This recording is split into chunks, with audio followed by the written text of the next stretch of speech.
You wanted to figure out how to play the Dark Eye. Well, I've got a whole bunch of players with me. We are going to be playing through the Dark Eye. Now, if you haven't seen last week's episode, which is where I planned the adventure, well, check it out after this and you can see what I had planned and what actually happened.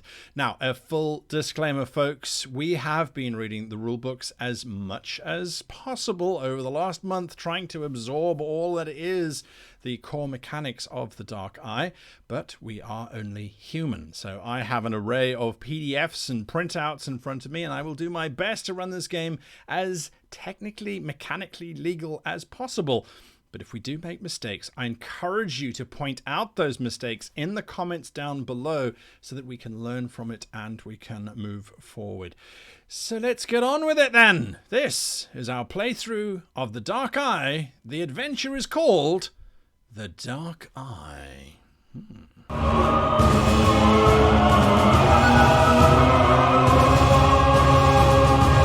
Yes, hello, and it is, of course, with my wonderful players that I join you now for our playthrough of the Dark Eye. I have joining us all the way from over the oceans, because, well, that's where all the cool kids hang out, apparently. We've got Mitch and Cai. How are you guys doing? Good. I'm Good. great. Yeah. I'm very excited. I like this. This is going to be a lot of fun. Yeah, I'm excited. I think Mitch was the one who knows the rules the most out of all of us. I'm just saying, because he's been like, nope, you can't do that. Nope, you can't. Yes, you can do that. No, you can't do that anymore. It's like, yeah, He it's been tends to brilliant. be a walking textbook sometimes. But the system's crunchy and I like it. There you go. There you go. And then we got Freddie joining us. Freddie, how you doing?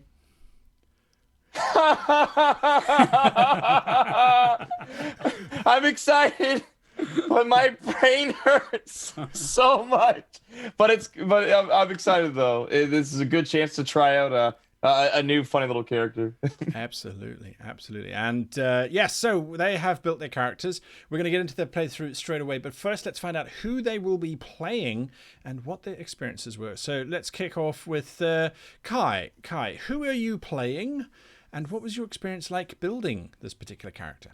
So today I'll be playing Catherial, but she wasn't my original character that I built. I was going through some of the lore, which there's a lot of it, and it's beautiful. And I came up with a really cool character, and then I realized for the specific dungeon you're going into, and the other character I was playing with, it would not work with what the lore is. So I had to shelf that one and build Catherial up for this dungeon. So, and it was interesting. It's hard to keep track of your AP and figure out, okay, what am I going to need? Because you're also learning at the same time as building, and then you want to backtrack and redo it. And it's been interesting. It's hard because there's so much you can do, but also you want to make sure it's in league with what's going on in the lore. So when you say you didn't think the lore would work, you mean the lore of your character based on Aventuria and what you've been reading versus the people you were going to be playing with, or? Yeah, so I was told this dungeon would be a lot more like your dungeon delving for like relics into like a tomb and things like that. And the character I had built has a deep reverence for the dead, and she actually was a follower of the demigod Marbo, I think it is, who is basically the goddess or the demigod of the quick and gentle death. And she has a reverence of, you protect your tombs, you protect the people, you respect them. And so she would not go dungeon delving or into a tomb. She would actually probably try to stop the adventurers and respect what's going on. That does not belong in a museum, basically. No, you definitely do not grave rob with the character I was building. So I put her away on a shelf. She'll be a character for later because I loved the lore on it. I loved building her, and then I realized it wasn't going to work at the last minute. I was like, no. So I built Catherial, who is a Glade Elf. Tell us a little about her. So Catherial is a Glade Elf. She is also, I believe it's called a Wild Runner. And yes, an Elven Wild Runner. She mainly uses ranged weapons, but she also has some magical abilities through her Elven heritage. There you go. Super, super cool. Then I can't pronounce your full real name, Mitch, of your character. Everyone, Chris, calls him Tally. Yes, it's not actually his real name. It's just what's on his chainmail, written like a name tag. His real name is Atticus, but he has no memory of such things. He's a tall, like gangly man, covered from head to foot in armor and clothing. Only his eyes are visible. He's actually a Bornlander from the north, but he doesn't remember that. You can see along his eyes there's some like heavy stitching of some sort of extreme surgery that was done on him by someone. And as I said, this old armor has a name on it, Tale Lithwe, which is Isdira, sorry. Isdira. And it's a elven woman's name, as will probably be pointed out multiple times throughout this playthrough. He is a fighter, pretty much a warrior, and I really liked about the system that you could really customize the warrior. The warrior didn't have to be like, you are now fighting with a sword and shield. I can fight with a sword and shield. I can fight with a hammer. I can do whatever I like, and I like that I can really customize the nitty gritty of the skill set. The caveats are, there's a lot of them, but that being said, I really enjoyed, really breaking it down from a fighter that I actually really wanted to play. There you go. And then I wish I could have screen grabbed Freddie's face earlier on, because Freddie had a character ready to go. And then there was this one little rule called the Iron Ban. And for those of you who don't know, the Iron Ban is if you have more than 2 pounds of iron or steel on your character, you start suffering penalties to casting magic. To the point that I think, Freddie, your character got like -8 or something at one point. Anyway, Right. What? I think I'm actually. Never mind. Go ahead. Okay, we're good. All those caveats. Freddie, who are you playing, and what was your challenges? Well, it's actually funny because I didn't mention it to these fellas first, but like. The original name of this character, his name was Molianda, as starting out within the Elven Society, also Glade Elf. But, he ditched all that behind because there's just a bunch of sticks in the mud. Name's Molly. Molly is an adventurer and kind of dungeon delver himself, who is actually, you see him, he's a short king. He's about 5 feet tall, got a bit of a gut on him. And he doesn't really have a natural beard, so he's got a little bit of magical direction there with beard growth. But with that, he enjoys his pipe, enjoys some drinking as well. So he's a little bit of a cast. I'm trying to make him more of like the healer of this group with some of the spells, and that's kind of where there was a bit of like what I'm excited about this game is it's kind of similar to Pathfinder, but surprisingly like more complicated, where it has all of these different variations that you can actually add to your characters. There really is a lot of potential for customization, but the problem is once you have something that's like set in place for customization, you're kind of stuck with it. Like if you wanted to be like a battle mage, you can very much do that.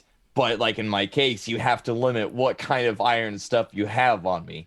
So we've talked about this, but I have like a -2 to my stuff because I made Molly more of like a crossbow expert while he's casting spells. So, but what really has to happen is be like, fire in the bow, drops a crossbow, and then casts a spell. So that way there isn't anything too crazy. Because I think it's -2 for like most of it. Other than that, he's just literally I guess it's funny because I wanted to make him like the black sheep of the Elven Society, where like a lot of them would look down at him for being so brass, so crude, so kind of like out there. But like his biggest sense, like he wants to be just free to be himself. So this is how an elf rebels. He grows a beard and a belly and starts to swagger and be loud. I like it. He's pretending to be a dwarf. Oh yeah, I forgot because like that is his background. He grew up like he left him at an earlier age. He went with his culture is hill dwarves. So he did hang out with them and actually picked up like a bunch of like different like little like dwarven stuff. And that's why he has like a really like long and really like nicely carved pipe. Where at the very end it's like a big old like dwarven face and it has like a middle finger at the end. And so there you meet the players and the characters that they have managed to cobble together for today's game. And so that means we can start to play. I'm just checking here what needs to be checked, and we are good to go. So we find ourselves with our 3 intrepid heroes in a deep and dark wood. The 3 heroes have been hired by an elvish team under an individual by the name of Jansu. She is a particularly strong-willed individual who hired the 3 of you, effectively, to join her expedition, as a rather unusual tomb has been discovered in the center of this very old and very ancient wood located somewhere on the continent. Joining her was her advisor, another elf by the name of Tandal, and he has constantly bickered with her over what could possibly be in this particular structure, and she has always been very curt in her response that it is irrelevant as to what it could be. All that matters is what it is. And joining Tandal is a human apprentice by the name of Barker, and he is basically the cook. He sets up the camp. He controls the 1 pack mule that the 3 of you have. And for whatever reason, Jansu brought the 3 of you along, effectively because, as far as Tandal is concerned, whatever or however this tomb came to be does not seem to be part of the natural order of things. As a matter of fact, he believes that it is a complete violation of everything that is in the natural order of things. Jansu has confided in the 3 of you that she does not trust Tandal or Barker at all, because she feels that they may or may not be inclined to shut their eyes to the truth rather than to explore the possibilities that there is more to the world than just what is locked up in a single collection of books. And thus you find yourselves standing in the small campsite that is where you have set up camp for the rather entertaining reason that you have arrived at the edge of the tomb.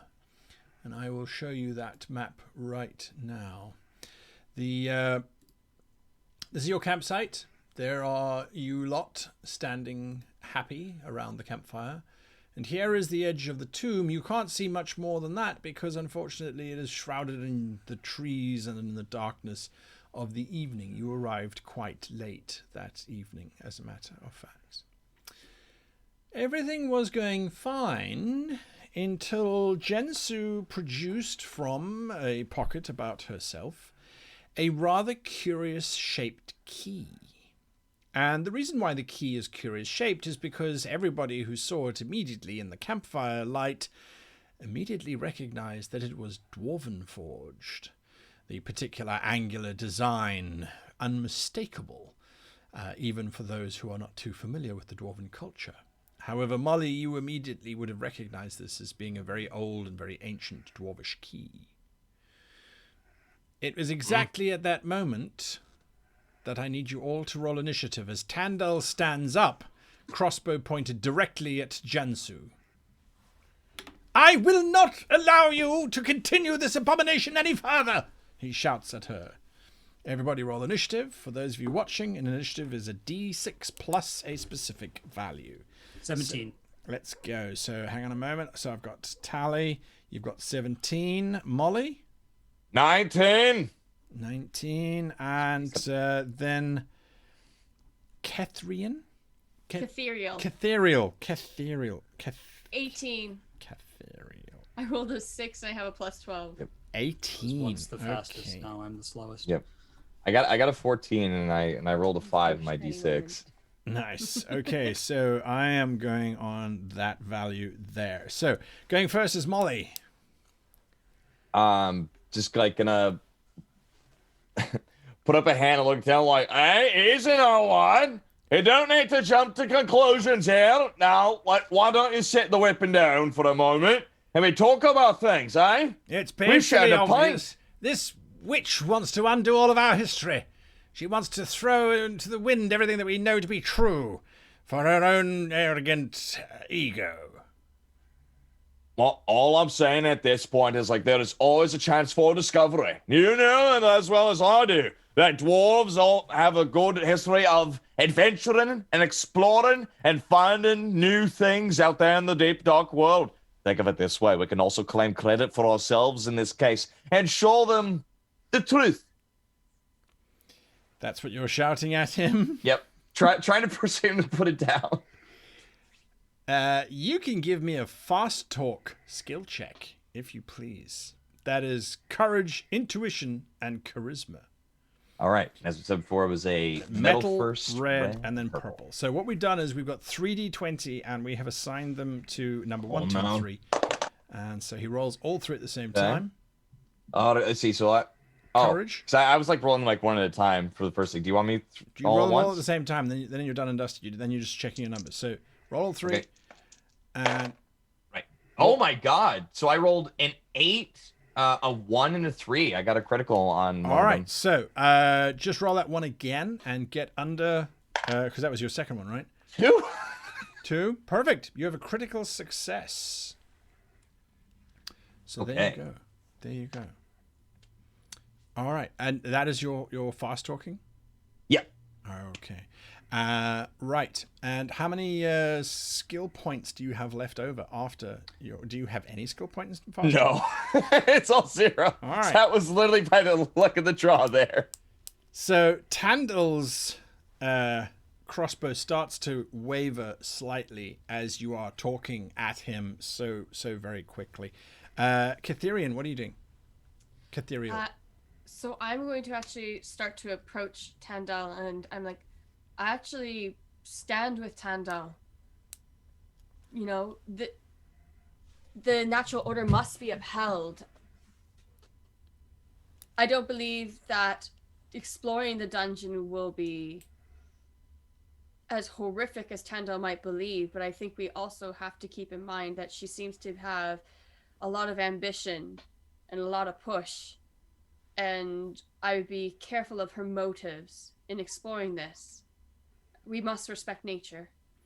The crossbow goes pointing straight back at her head. Tally?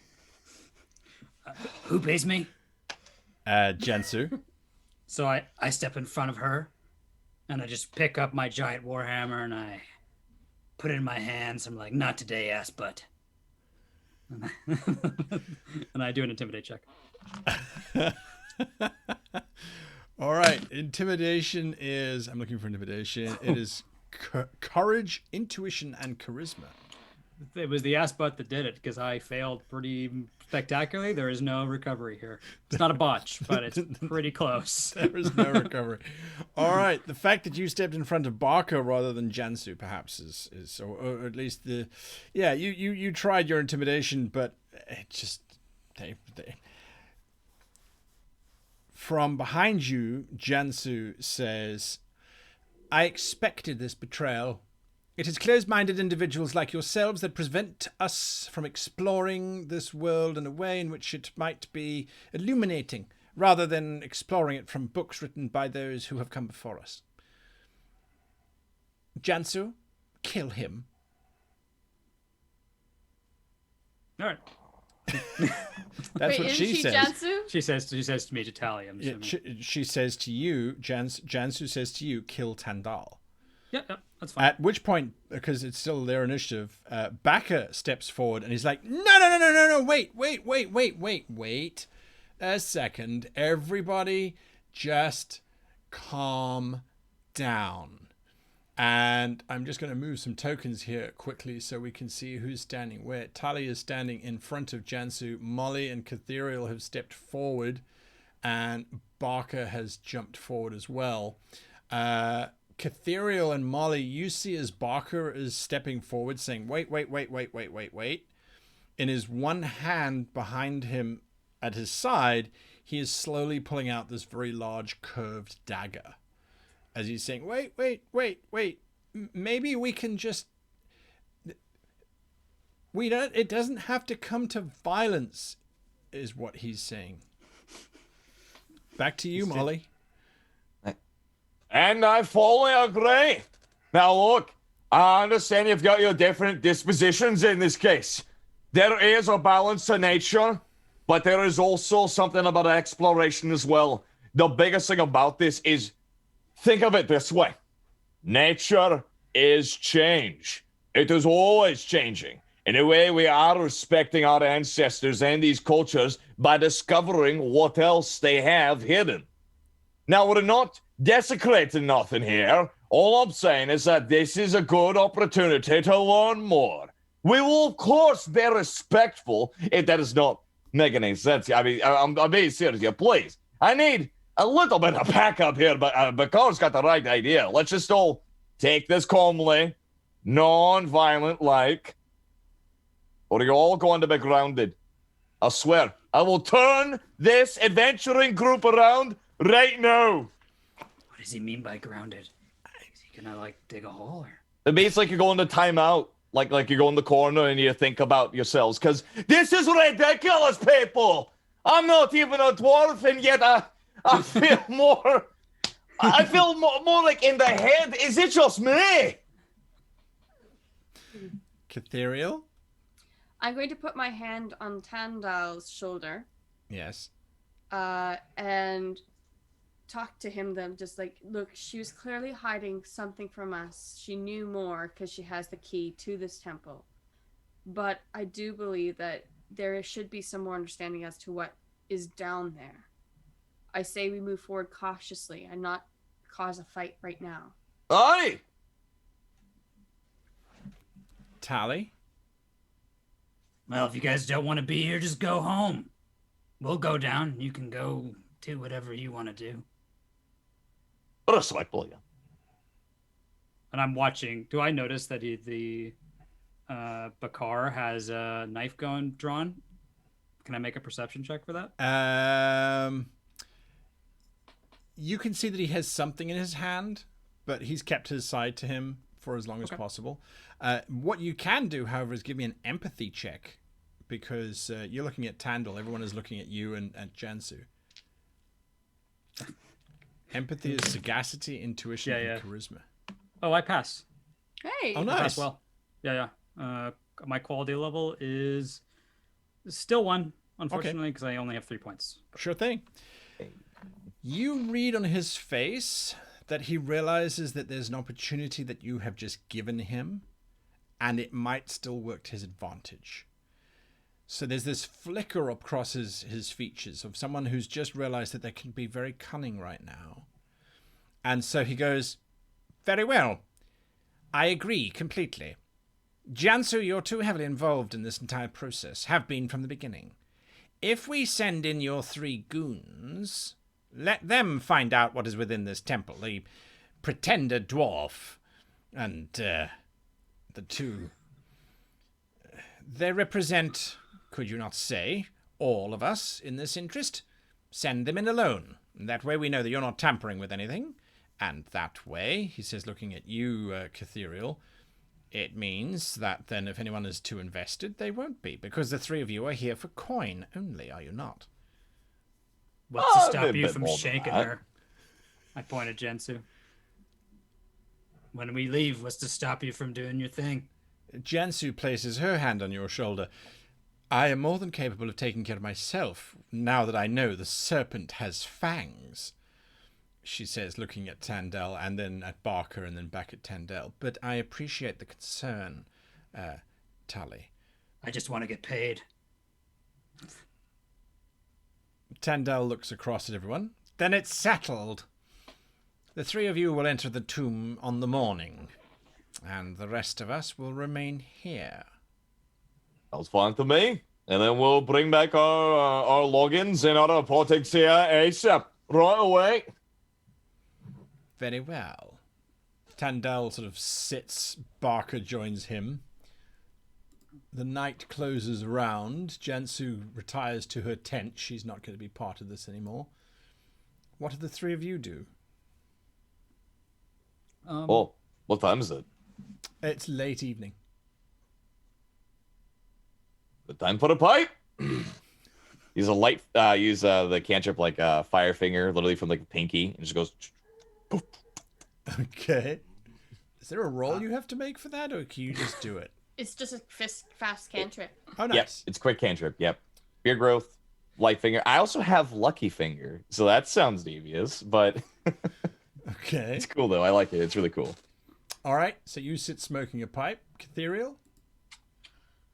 I'm going to make my way closer to the tomb so I can try to see anything along the walls near the door of this tomb. All right. I will take you on a little journey. Tully, while she's doing that. Tally, sorry. I'm going to pull out some food, and I'm going to turn my back deliberately, like I'm going to sit between the two tents and turn my back to the fire and eat. And like undo my mask, revealing like the scars and the beneath. Wait, do we? So we just see Kathira just walking away? Yeah. Like, hi, Kathira! Where are you going? I'm going to take a look at the door. Oh, come on.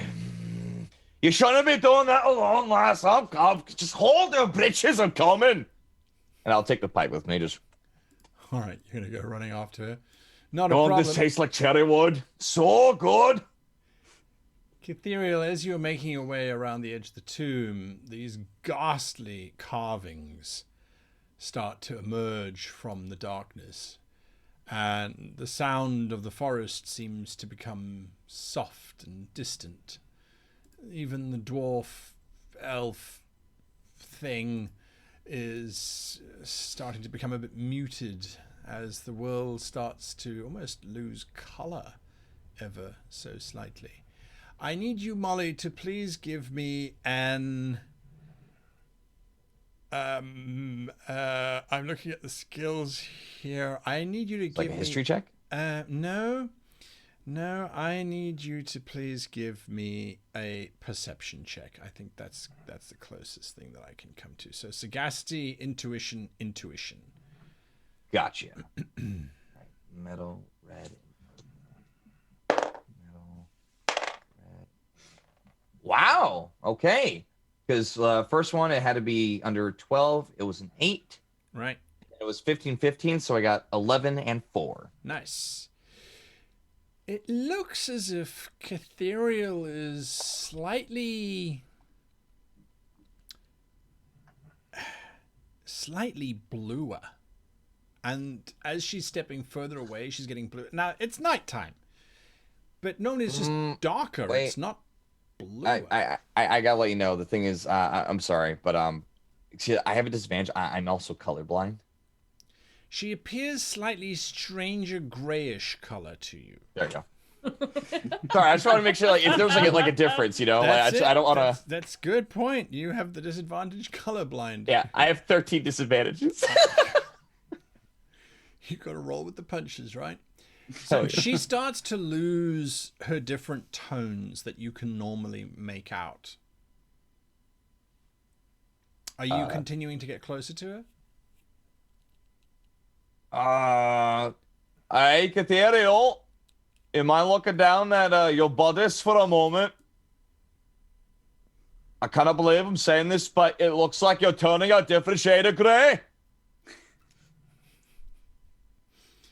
Why do you giggle at my words? As far as you're concerned, Catherial, you are fine, but when you look back at Molly and the campfire, it seems oddly muted in color.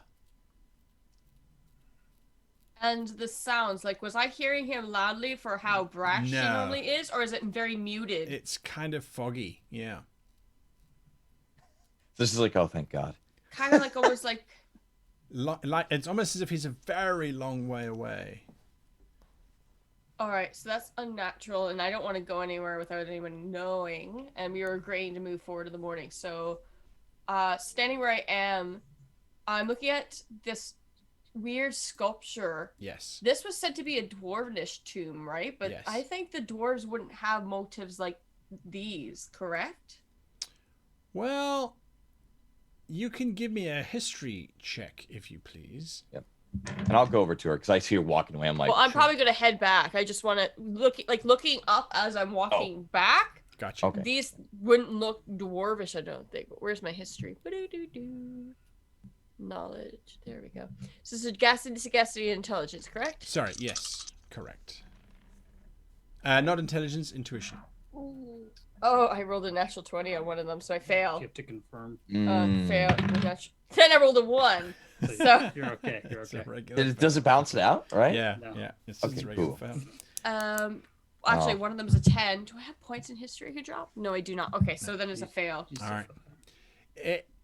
Dwarves are strange. They might have carved these things. Why would they have giant gargoyles or these demonic type things? You're not entirely sure. It doesn't look like any creature you'd recognize either. All right, I'm gonna head back because I don't like that, and I don't want to disappear in the middle of the night when we were not going to go somewhere. You mind if I go take a look real quick? I wouldn't go past that statue because everything seems to get very distant and muted. So I'd be cautious if I were you. And I'm gonna head back to Tandal. All right. And then go back to Tandale. All right. You guys return to the camp. The night seems a little bit colder and a little bit darker now that the once usual conversations between Jansu and Tandal and occasionally Baka jumping in have now come to a complete and utter halt. Are you No, gonna like do what I anything meant for was that like, evening? yeah, I wanted to stay next to the statue, but like, I wanted you to, like, as the scene, like, go back to Tandale because I don't want to take too much time from the others, Okay. So you staying at the statue? Yeah, because I want to look at it a little bit more closely. That's all. I don't All wanna- right. Yeah. But I don't want to be like stepping on everybody's narrative. I'm sorry. It's all right. You're good. You're good. You're looking at the statue. It's this bizarre, gigantic gargoyle that looms up 20 foot above you, carved out of this very unusual stone. I'm looking to see if that like any kind of like dwarven kind of like stuff that's familiar to my kind. There are some ancient dwarvish runes carved into the base of this thing, but they're so faded or covered in grime, you would be hard pressed to read them very clearly. Would I remember anything like this from my history books in the guild mages? History is very limited in terms of architecture to a large degree, but you can give me a history check if you like. That's double sagacity intelligence. All right, you got it. All right, let's say so. Let me check my history thing. 1 sec, almost. Okay, so I got a 1. Well, not for the first one. It was so I can use a skill point to bring it down to the 12, right? Yes, if you have any history points, you can spend them. I do got 4 of them. I read a book, surprisingly. I know, right? So I'll bring that down to a 12. The second roll is a 1, though, and the right. last one's a 9. Is that under your intuition? Yes. Well, no, it's so for the first one, what was it? Sagacity. It's weird doing with an accent. Sagacity for the first one is 12. Yes. The next one's 1, For sagacity. and then for intuition is a 9. All right, which is good. You're under. Yeah. All right. So this looks like an ancient legend from dwarvish history. It's some kind of guardian of the dead. It's known in the dwarvish tongue as a Boron dog. Now, Boron is the god of death and dreams and oblivion. And a Boron dog was said to hunt dwarves who had been bad or wrong or evil, or who had taken the life of another dwarf as in murder or assassination. They also guarded the realms of the dead so that anyone who attempted to escape would be tracked down by these creatures, because they always found their target. I see. You know, I'm going to go back and talk to my mates real quick. All right. Is it that kind of nervous walk that you do when you turn all the lights out and you shuffle down the passageway as fast as you can to get to your bedroom? It's definitely one of those where everything's jiggling on my body, but I guess it kind of always is anyhow. That's right. That's right. All right. So You get back to this very quiet campfire. Tandal and Barker have gone to bed as well. They're out. okay. So is it just my mates out there? All right. What did you find? Right, so, hang on. Got to use an inside voice. Everybody's sleeping.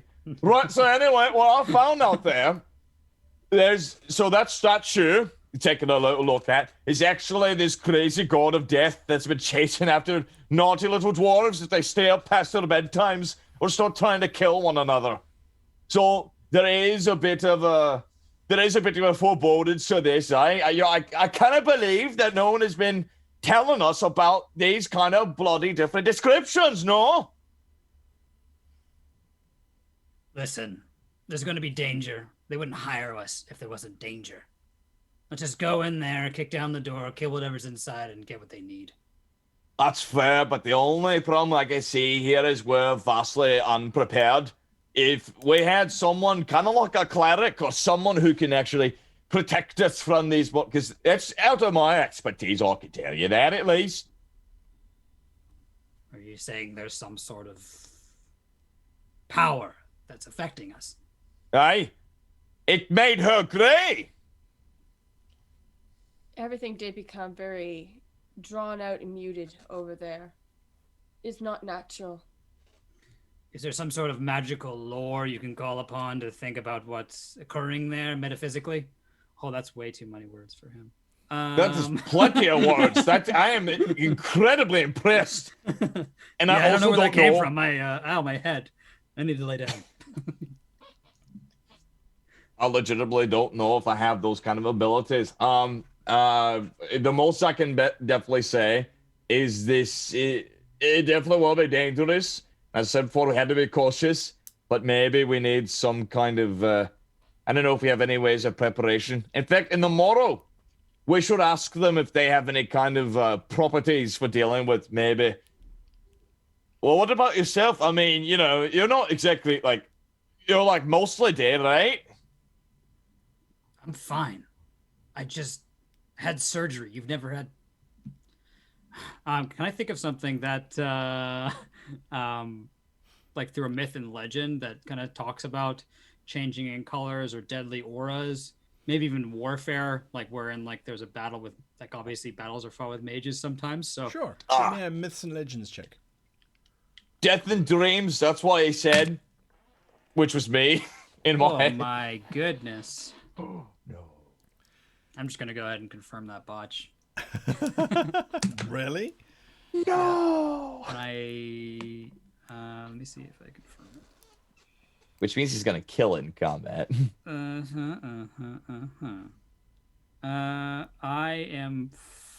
I do confirm the botch. As far as By you 1 recall, there is a legend of Preos, the god of justice, being locked in battle with Boron, the god of death.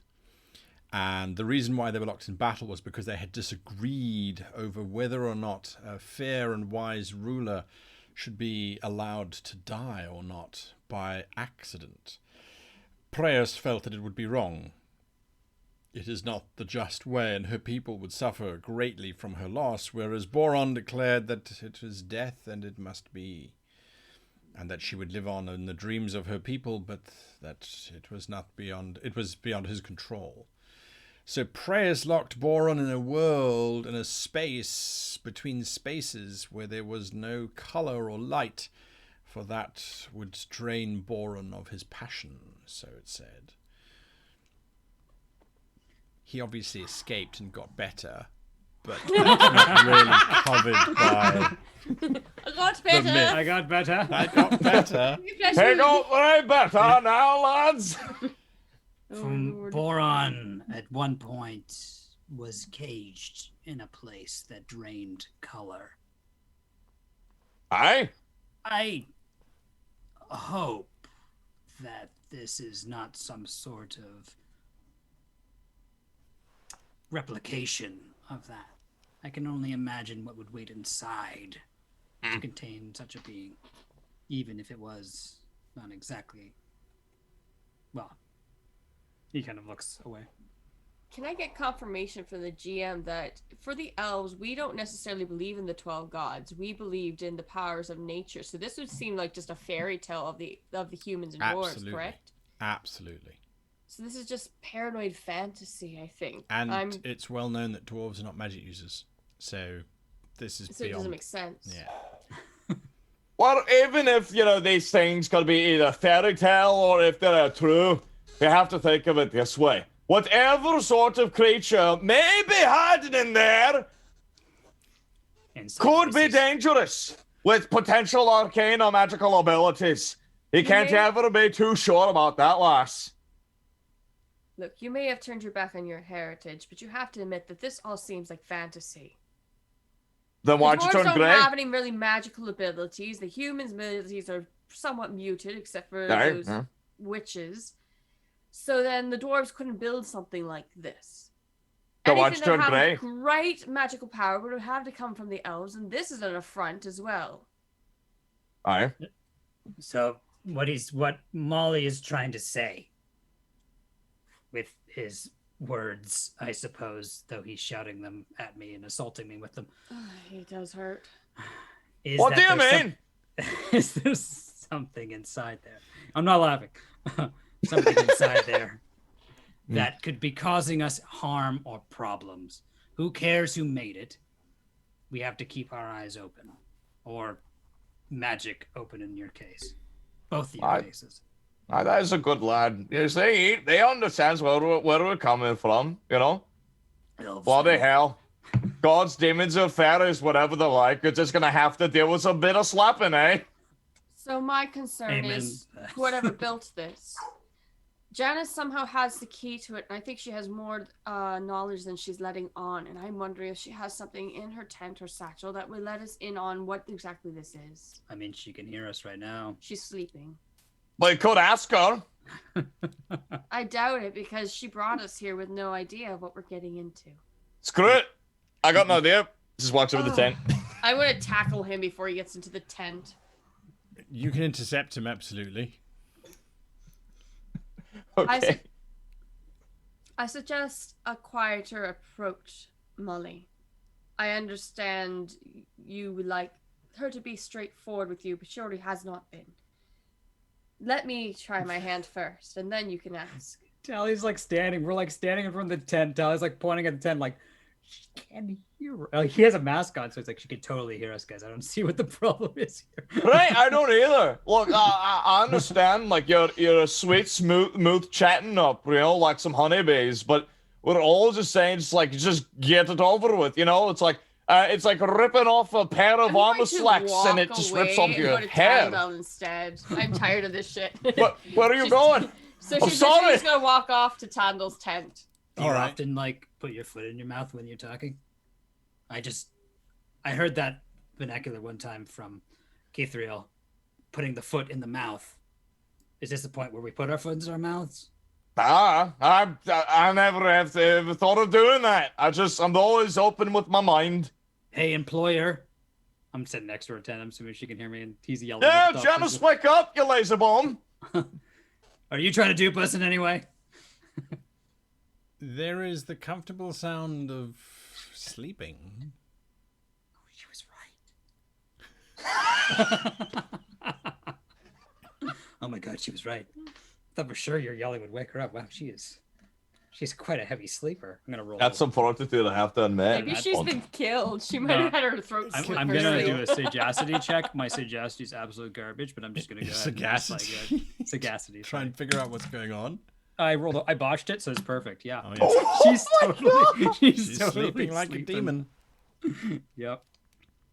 Everything's fine. I'm in the tent shaking Tandal to get up. Oh, he rouses the moment you touch him, and he pulls from his ears 2 wads of cheesecloth and looks up at you. Has the dwarf gone to sleep yet? God, I wish he would. Well, then I'm not. And Wait, I might have some questions.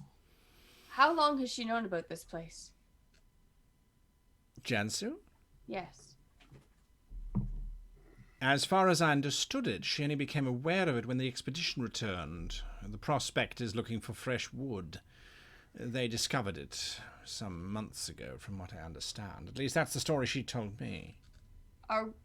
GM, are we currently in Elven territory? You asked me that kind of question now. Sorry, no, hi. no, you're not. You're not in Elvish territory. Thank God. It's a forest elsewhere. All right. Would not have been So happy. I would relate to him how Molly is concerned about these human fairy tales of a god of theirs, and they're saying that the dwarves created something, but I would also explain the magic field to it that doesn't speak to their kind. And it concerns me that Jansu already had a key to this place. I wonder if she set the expedition out to find it. Not to put too fine a point on it, but between you, that human scar tissue, and the thing that calls itself dwarvish, you're the brightest of the bunch, and that's not saying a terrible amount. However, whatever it is not dwarvish, it is not magical, it is some kind of ancient construct from some long-lost civilization. What or how Jansu came upon that particular key, I think, is a sheer folly. Until we know that the key fits into some kind of door within that structure, all she has is an artifact which she thinks will lead her somewhere. Now, if she did send the expedition out to find this place in origin, then she obviously knows a lot more than we do. All the more reason for us to turn around and make sure that this is handled by the proper authorities, not by some glory-seeking, trumped-up glory hunter. I would almost suggest, because I have a feeling that she has Baka on her side, and if we all leave, they'll slit your throat, that you leave tonight to get the proper authorities while we lead her to believe that we're going to go take a look at this relic, so that you're not in danger and we can get the proper authorities here. I know it's inconvenient for you, but I would suggest doing so. Well, why do you think Barker is on her side? Because during that foray where she said kill him, he did pull out a blade. He pulled out a blade? Mm-hmm. Describe the curved blade you mentioned to us. Yes, I have seen that blade about his person before. I think that it would be unwise to leave you with 2, because even though you may be skilled at fighting, you would be outnumbered. I would suggest you go and get the proper authorities tonight while we go in. Are you being honest? Yes. That's GM asking player. Sorry. No, I'm being straight up That's honest. okay. I have a feeling we're going to leave at the end of this day, like in 4 hours from now, and he's going to be dead. So whereas you guys are getting low numbers, I rolled a 14, an 18, and a 19. He completely believes you. I think I'm right. So Absolutely. I am no woodsman, but it is not a difficult trail that we traversed. Very well. I will leave once everyone is asleep. I thank you for your warning and your understanding of the situation. Perhaps I misjudged you. There might be more elf in you than at first meets the eye. I'm pure elf. So But anyhow, apparently the elven culture doesn't like have a lot of strange things about doing it, so we have time to spend. So I'm going to suggest that we two do it for fun, because who knows what's gonna happen in the morning. What's happening? No, it's a what? thing. I was reading up on it. We don't get married, and we don't. We apparently will enjoy sex. So we have a few hours to kill. So I'm going to try to sleep with Tandel until he leaves. I need to reread these rule books because apparently I missed that part. Okay. I thought, well, there wasn't a huge thing. You said there was another rule book on it, but I was reading up on the elves that they don't really get married. They can form that friendship bond with someone. Sure. And they'll have so. He's got that sick NPC energy. You know what I mean? I like a man with authority. You like a man who condescends. Okay, well.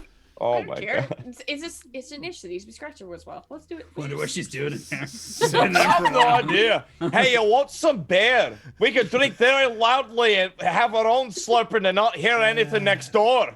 I've never done it as a character, so whatever. There we go. Yep, it's great. It's all good. Sweet. Okay, cool. I'm gonna wait for everyone else to go sleep. Great. No, you need descriptions. Start from the beginning. No. First, I just. The camera pans away from the inside of that tent back to the two loudmouths outside. who- Sweating. That's it, camera. You're coming with me. No, You're no, not allowed no. to see anything in there. Yeah, exactly. What are the two of you doing around the campfire? And if it's the same stuff, then that's fine. Morning breaks. Two of you. No. The dwarf and I'm the into human. Well, no, the flatter, not for me, lad. But you want some beer? I grabbed the whole freaking like sack full of it. I don't know what's the right word. Skin, beer skin. You don't need water skin. You just need beer.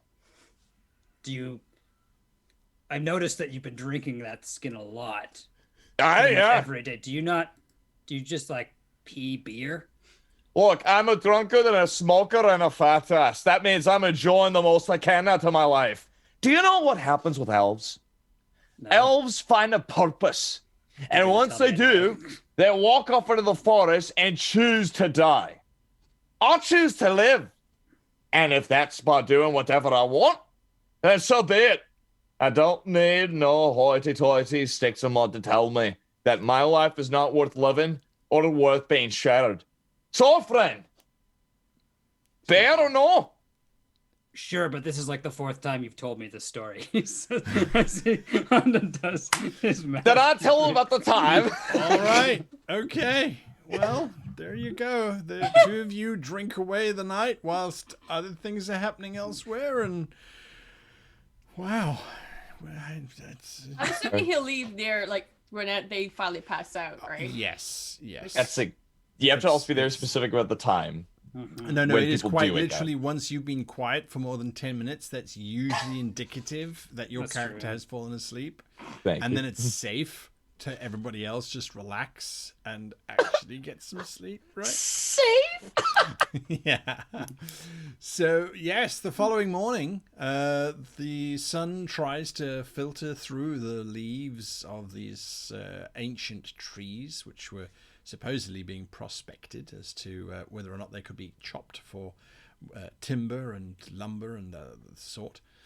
And you find that it is all quite fresh, rather crisp autumn, or just before autumn, actually, morning. I'd probably get up very early in the morning. I'd probably rise with the dawn. Is Molly talking loudly in his sleep? I have this horrible feeling that he actually just never stops. There is never a moment of 10 minutes of silence. So It just goes on. I have 3 bad habits. I have late sleeper, so I'm definitely not awake yet. Talk a mile a minute, and I'm a smoker. So yes, I would say like maybe not too loud, but you know what? I bet it'd be conversational tone. It would actually not be like super loud. Just be like, all I'm trying to say is that I just know I want to have. I just want to have some of your beef jerky. I don't care if it's out of your sides. I mean, I'll pay you good money for it. Just come on, just let me have some. You see Tally sitting there next to the fire. He's awake already, and he's just giving them like the 100-yard stare, like, "Oh my god, I can't believe Dark circle I'm on your still eyes. alive." Someone didn't get the cheesecloth. Okay, yeah, absolutely. Absolutely. Well, Jansu appears once you have all been roused. There's coffee that Barker comes out. He doesn't seem too concerned that Tandal has left. He didn't hear any of that conversation. So he's made fresh coffee for everyone and is starting to get the breakfast done. And Jansu comes out looking impeccable as always. Of course, eventually someone boots you awake, Molly. Probably once breakfast's been eaten, I would imagine, with just the heavy plate of whatever's set aside for you. Oh, is it that time already? Bright and early, 11:30 a.m. Oh, getting ready to roll. Jansu looks at the three of you and Barker and says, "It would appear that Master Tandel has not managed to hold his nerve and has absconded in the night. So much for his convictions.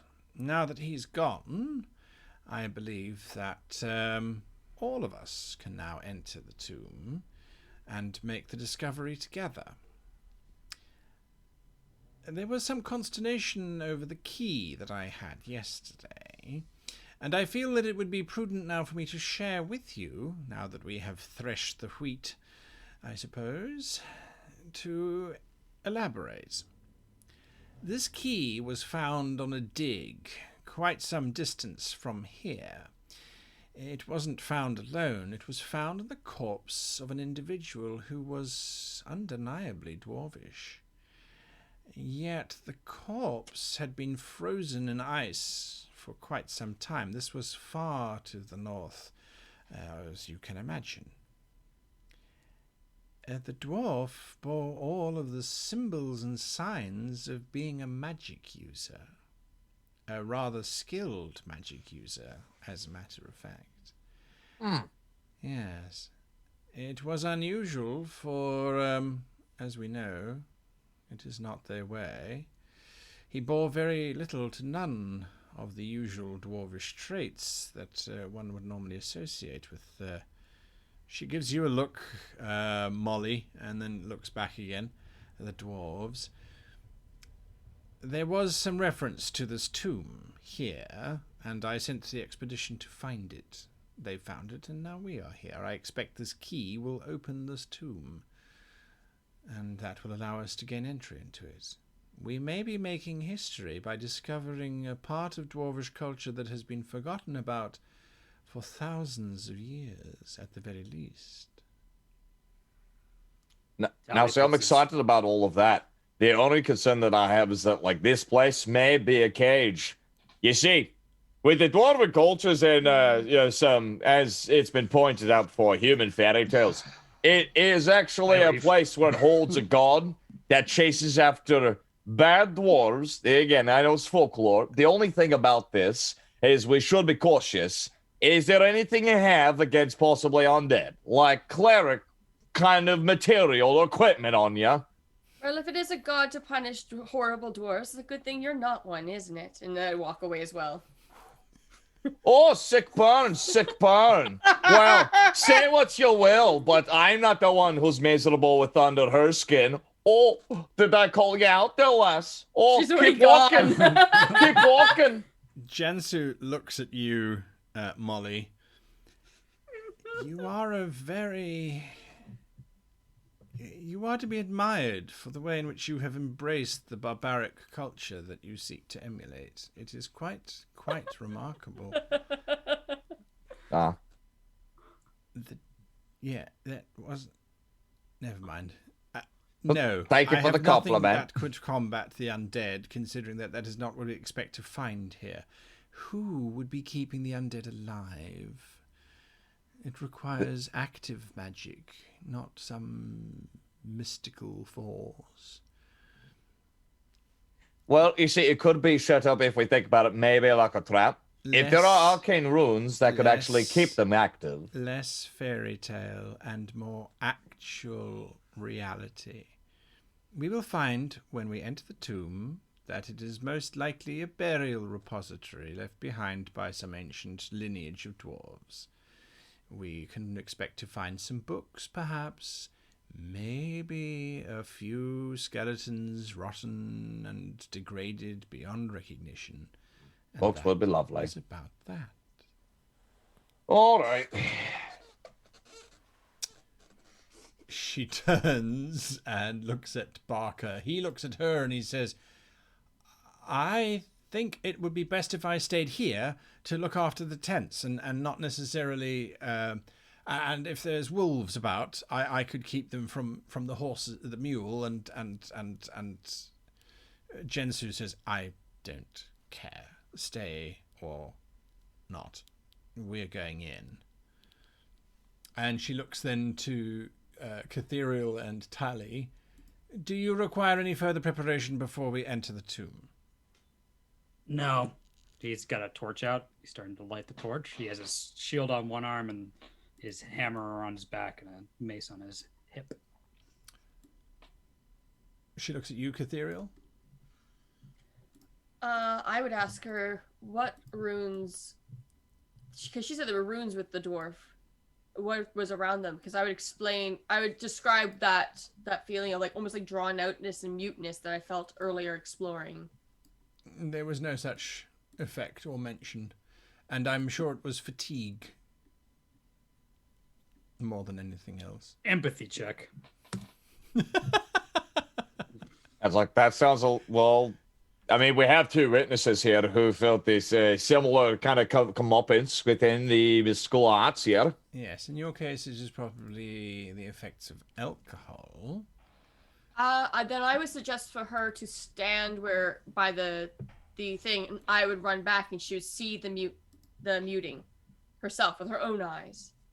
She goes and stands at the tents. She looks at you. You look at her. She no longer appears muted at all. So could this be something that triggers at night? Because She's... Boron is the god. Oh, well, so I guess I wouldn't know that, so never mind. No, That's the other character. That's the other character. No, I told you. I told you about it. You know, death and dreams. Part of me is kicking myself for not actually keeping the other character now, because it's like, oh, maybe this could have worked. Maybe. Oh, it's okay. It's all good. I did an empathy check. Yes, I got to quality level 2. Oh, fantastic. She is hiding something from you, and her dismissiveness is definitely defensiveness, without a shadow of a doubt. You don't think, though, that she is hiding evil? Okay.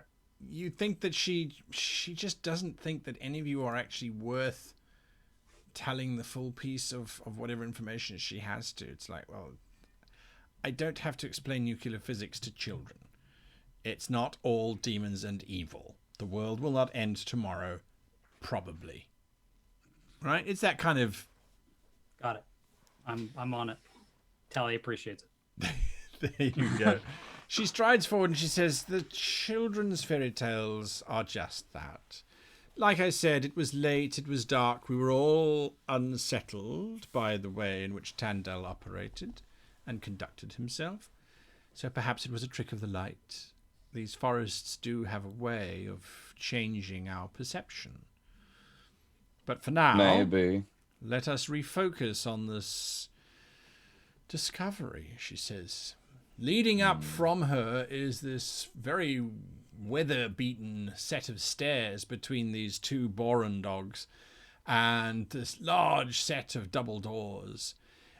Once there would have been ornate carvings upon the doors in this very strange stone, but over who knows how many centuries or perhaps even millennia, the stone has worn smooth, and so now it looks as if there's these battles with great big mud-like beasts fighting one another, morphing and merging and pooling into each other. What is very clear, however, is a very large keyhole into which she slips the large dwarvish key. She tries to turn it, but you see there's resistance. She tries to turn it again, and then there is this grinding clank, and the doors swing open, revealing a rather unusually lit chamber within.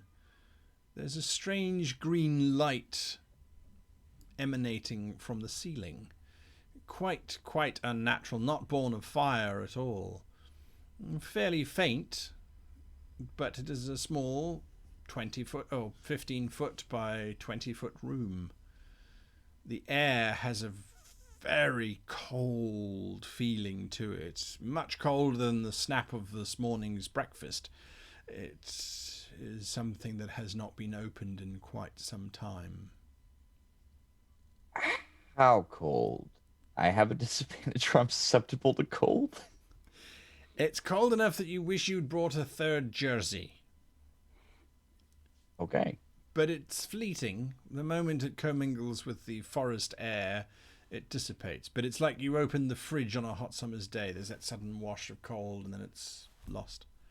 Oh, my jippers! Oh, that's so cold. What's that light? Could be a crystal. Jansu leans across the threshold. I'm sorry to say it, but he's correct. There appears to be some kind of fluorescent crystalline growth providing illumination. Quite remarkable. I'm going to do a perception check to see if there's anything that is like dangerous. Traps. You're going to walk up the stairs? Yep, I'm gonna walk right up. All right, you walk up the stairs. Kathira, you going to do the same? Or are you staying back? I'm gonna be behind Jansu. All right, and Molly? Follow on, man. All right, as cold as it might be. It is cold and I don't like it, and something about this smells very odd. Probably dead people. Let's do it. Okay, perception. Oh, I found it. It says, beings that are susceptible to cold disadvantage suffer more acute discomfort in low temperatures. Whenever subjected to cold conditions, minimum of cold level 1, the hero suffers an additional level of cold. So that's the only thing. If it gets cold enough to like that, then I just get more cold. There we go. And to heat. I have both of those. Quality level 3? Yep. On your perception. Ooh. That's fantastic. I have a very high perception. That's like my thing. That's your thing. That's good to have. So the interior of the room, and I'm going to pop in just a little bit more so you can see it there. For those of you wondering, we're using a Dungeon Fog map and the Dungeon Fog map viewer. Thank you, Dungeon Fog. So the chamber within, it doesn't look as if it is in any way dangerous. It does look structurally sound. The walls on either side of the door are particularly thick. They do seem to have taken a lot of beating over the past couple hundred years. But this does look a lot like dwarvish architecture on the inside now that you're looking at it. It's very geometric design. The door directly opposite, it has the same keyhole in it, which take that for what it is. This doesn't look to be the entrance to a trap. This looks like it is if you were designing the entrance to a functional space, that's right. What you would do. It's not particularly ornate. It's not. There is a certain austerity that one expects from dwarves, but it is very functional more than anything else. I still say, could be trapped, and I open my palm for the key. I'll open the next door. If you could just hold on a second there, lad. There's something I've been kind of wondering about this. You see, I'm seeing a lot of very nice dwarven kind of influences around here. Can I believe they have these on the walls? How about if I take a quick sniff around for potentially another way? There is the conventional way with a door there, but you know, dwarves can be a tricky bunch. But they have themselves an extra little hidey hole, and they can lay themselves down there. I like to use the dwarven sense advantage here. What will we double check here? Yep, dwarf's nose. It's like where it gets like a +1 in perception to look for hidden doors and levers and traps and that kind of stuff. Sure thing. What are the skills for that? Is it still perception? Perception, yeah, is sagacity, intuition. Hell yes. So I get a +1 to that. Yay. So you get +1. You get +1 to all 3 of your attributes. Oh, thank you. Mhm.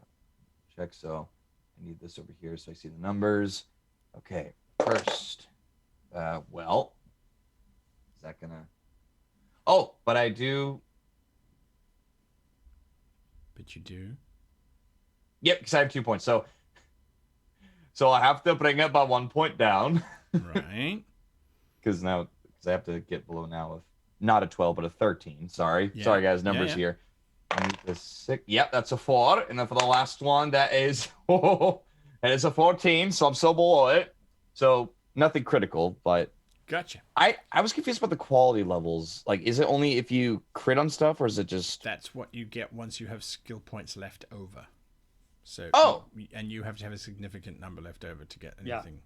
Oh, okay, I had so a no, plus 13, just to give you an idea of where my perception was at. Yeah. Nope. I only have 2. Yeah. You are checking the room. You're looking for alternatives. It's pretty solid. As a matter of fact, you look at it, you think that this outer wall is probably in the region of 15 foot thick. For the height of the tomb, which is only from where you are about 25 feet, a 15-foot thick wall is super over engineering. Hey, why are the walls so damn thick? Keep something Possibly in. because of the builders, says Jansu. She hands the key to Tally. Perfect. That's exactly what I wanted. Are you gonna run away with the key? No, I'm not. I'm gonna go over to the. Guys, get back! I was so close. You know, We just I've abandoned guys' adventure, just go drinking in the city. This is only roleplay. No, the reason why I have a certain advantage with sight. That's the reason why I have plus 13 and I have 10 naturally. Nice. So I'm gonna go nice. up and open the door without any preamble. Okay. The door is... It's very stiff to turn, but I'm it real strong. clicks. It clicks open. Yes, you are. It clicks open and reveals another chamber directly in front of you. Again, with that same green lighting. It's a bigger chamber. Again, austere, very, very plain, very simple, very, very functional. However, there are 4 doors leading out of this room. The door that you have just come in on. Then there's a door to the left and a door to the right. The door to the left is very robust. It does not appear to have a key. It appears to have a series of rotating valve levers. There are 5 of them inset into the door, and the door looks to be made out of solid metal. The opposite door to that, on the other side, to the north of this room, if you will, it looks as if the door has been used quite a lot, but it also looks slightly softer in design, as if it's slightly less austere, a little bit more motif. There's an internal Art Deco style going on in the corners of that door. And then the door directly opposite you at the far end of the room, if ever there was a dramatic looking door, this is it. It is carved with thousands of little figures. But from where you're standing, it's a little bit difficult to see what's going on in that door. Okay, well, first thing I'm going to do, because Tally's annoyed because he lit a torch, and now there's lights in this place. So he's going to whip his torch into the room. Okay. Not like whip, but like kind of toss it in and look around and see if something happens. It does indeed. And I need you to give me a willpower check, if you please. Courage, intuition, charisma. Mm-hmm. Thick walls, keeping something inside. I mean, sorry, excuse me. No, not again. Can I roll? Well, there's a 1 too. There's a 1 and a 20. Can I roll? Use my fate dice for this one thing. I believe you can use... I'm going to say you can. You can burn a fate point. You have 3 fate points. Each character has 3 fate points. Right. You have to confirm I your crit, one. and I got to confirm it. All right. I do not confirm the crit, but I nail it. So that is plus 10, so quality level 4. Quality level 4. Willpower, I'm really good at. There we go. There we go. Perception and willpower. Gotcha. As you are looking at the door, you throw the torch in. The door with the little carvings. You are convinced those carvings suddenly come alive. And for a moment, it looks as if the entire door is just swarming with figures. And even from here, you can see those figures appear to be killing themselves and dropping to the floor. And then something is leaving from their bodies. But it's brief as the torch sails through the air, and then as it lands, then suddenly the door's back to exactly how it was. Mage. Hi, I'm here. That's the mage. Surprisingly, yeah. I actually have magic too, though. I was talking about Jansu, but that's either works to him. I'm gonna enter into. They have this equal tomb as skills well. because he has no idea how magic works. Right. So he's just like, there is some funny business upon entering. Yeah, well, what happened? Because I mean, did we see any of that or? Not really. Okay, yeah. It's like, well, what happened? When the light hits that door in the right way, it seems to cause some sort of reaction. This door. Huh! And you thought there weren't any kind of abjuration sort of works within this kind of dwarven, this temple-esque place. Let's talking take to a him? little peek. Are you talking to him or her? No, You're talking to went back to Johnsu, now I'm back to you. Okay. Good findings, though, lad. Good findings. I think that we generally find that Molly talks to everyone at the same time. Yeah, it's like, And I never said there was any aberrant problems here. I don't really care if there's aberrant problems here. They're just going to meet my hammer. this So go doesn't- figure out what's wrong with that door. I don't know, lad. Abjuration, like some kind of actual kind of like defensive yet properties. You know, they can become like illusions at some points, but they're actually distracting people who are not welcome within a certain place. Are you You're still walking doing forward? this? You're not Yeah. fixing the problem. I'm Right. walking forward. Let me see it. Yeah, you walk into the room. The door is beautifully carved.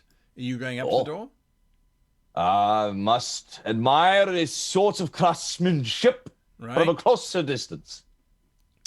The door, it is thousands of dwarves. They are very visible as dwarves. But it is thousands of dwarves arrayed in... It looks like a gigantic ceremony. And they are all raising their hands up towards something at the top of the door. But there is just a big gap at the top. It's as if the artist had chiseled and done these amazing miniature work and then got to the top of the door and just left a half circle, a hemisphere of blank. So it looks like it's like, you know, messily chiseled out, like if someone like broke whatever's up there. No, it just looks like he didn't get there. Or he Oh, it stopped. just didn't finish it. Okay. GM, in the room I'm standing, those Yes. 4 pillars, are they just pillars? Are they They are jars? fluted pillars. The 4 of them are just fluted pillars. They've got slight the beveling on them. Just very robust pillars. And the 2 things across from each other, what are they? Those are, again, rather unremarkable grey slabs of this unusual, slightly dull stone. The reason why it's unusual is because it's not shiny, it's not beautiful, it's almost looks like slabs of concrete, except that doesn't exist here. Well, in whatever form it does, but these are stones that have been placed here very specifically, very plain stones. Can I check, is there like a lip to it that looks like there's a seam? Sure. You start to look around, trying to see what's going on, what you can find, what you can't find. I don't want to default back to that skill every single time. So I am looking for a skill that will help us here. Perception? Yeah. Actually, you can give me a mechanics check. Sagacity, dexterity. Yep. I don't think I have much in this. Hey! Well, than that one. Yeah, I fail it because I rolled a 2, a 4, and then an 18. That 18 is going to kick you every time. Yep. You if it is some kind of holding thing, it's as solid as you can't make heads or tails of it. I'll call Tally over because he seems like he's like a rogue or something. I don't know. He's shifty. You call Tally over? Okay. Tally, do you go to have a look? Not Ellie really. called And I Molly. go into the other room and go up to Yeah, Molly. exactly. And I pick up the torch and I go whoosh. And I try to make the light hit it the same way again to show all the dwarves committing suicide and spirits going up into the oblivion. As you're moving the torch around, Molly, I need you to give me a willpower check, if you please. All right. I've got 10 in that one, too. Because I'm seriously stubborn. There we go. First of the metal. There. Uh-oh. Well. Alright, so remind me for a moment, do fate points let you just reroll once, or is it like a specific thing? We're saying that you can reroll a die with a fate point. I'm doing it. Because that was not going to be good. There we go. Much better. Well, I mean, better. Oh, there we go. And then with the purple die, come on, baby. That works. An 11 and a 10 and a 6. Nice. With, and then I have 10 in the willpower thing, so is that core level 4 then? If you passed all them all, yeah. Yeah. Okay, I'll take it. You see It was this. bad otherwise. You see this display happening, and you see the dwarves. Their hands are raised up to that half circle, and then as they bring their hands down, it looks as if their hands turn into blades, which they then plunge into their chests, and then they all fall forward, and it looks like some kind of wave erupts from each of the bodies. And it starts heading upwards towards that half circle, and then the torchlight seems to fail, and it just jumps back to where it is. Johnson, we should come back with at least a cleric. Did you not just say that? She steps forward, because she rolled a 1, a 3, and a 5. I thought there was going to be a lot more failure in this game, but apparently it's harder to roll higher. So she steps forward and she says, yes, I did. And as I said, I asked you to check your folk tales and fairy tales at the door. Tully, do you have something that's fairly long and hard? He does that smile and he picks up the war hammer. She points up at the ceiling. I wondered why they were so designed. Would you turn that crystal, please? And you can see that the crystal is in the ceiling, but it's actually on a chain from the top of the ceiling. She turns to you, Molly, and she says, prepare to witness dark and powerful magic. Oh, it really is just... I line it up so the beam of light hits it right on. Well, as you touch it with your warhammer, you realize the whole thing just rotates. And as it does, it shifts the intensity of the light around the room. And now that door completely comes alive. And you can see the dwarves, as they lift their hands up, they're actually holding daggers, which they plunge into their chest. And this wave washes up. And the hemisphere is actually not empty at all. It has this very large circular orb in it. And that wave washes into the orb. And then the orb almost for a moment becomes transparent. And within it, you can see these very, very evil looking skulls trapped within this orb. and then the whole thing resets again. Hey, Catherial, take a look at this. Yeah, you got any explanation for that there, Jonzu? Look, I'm all up for traps and whatever kind of arcane, securities this place has. How do you explain that one? She steps at the door and she says, if you look, each of these figures has been carved in such a way that the shadow causes it to look as if it's moving. It is a remarkable play of light, my hireling. You could just say associate, and be polite.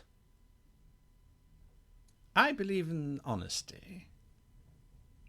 Same. Now, Let's get this over with. That is actually not.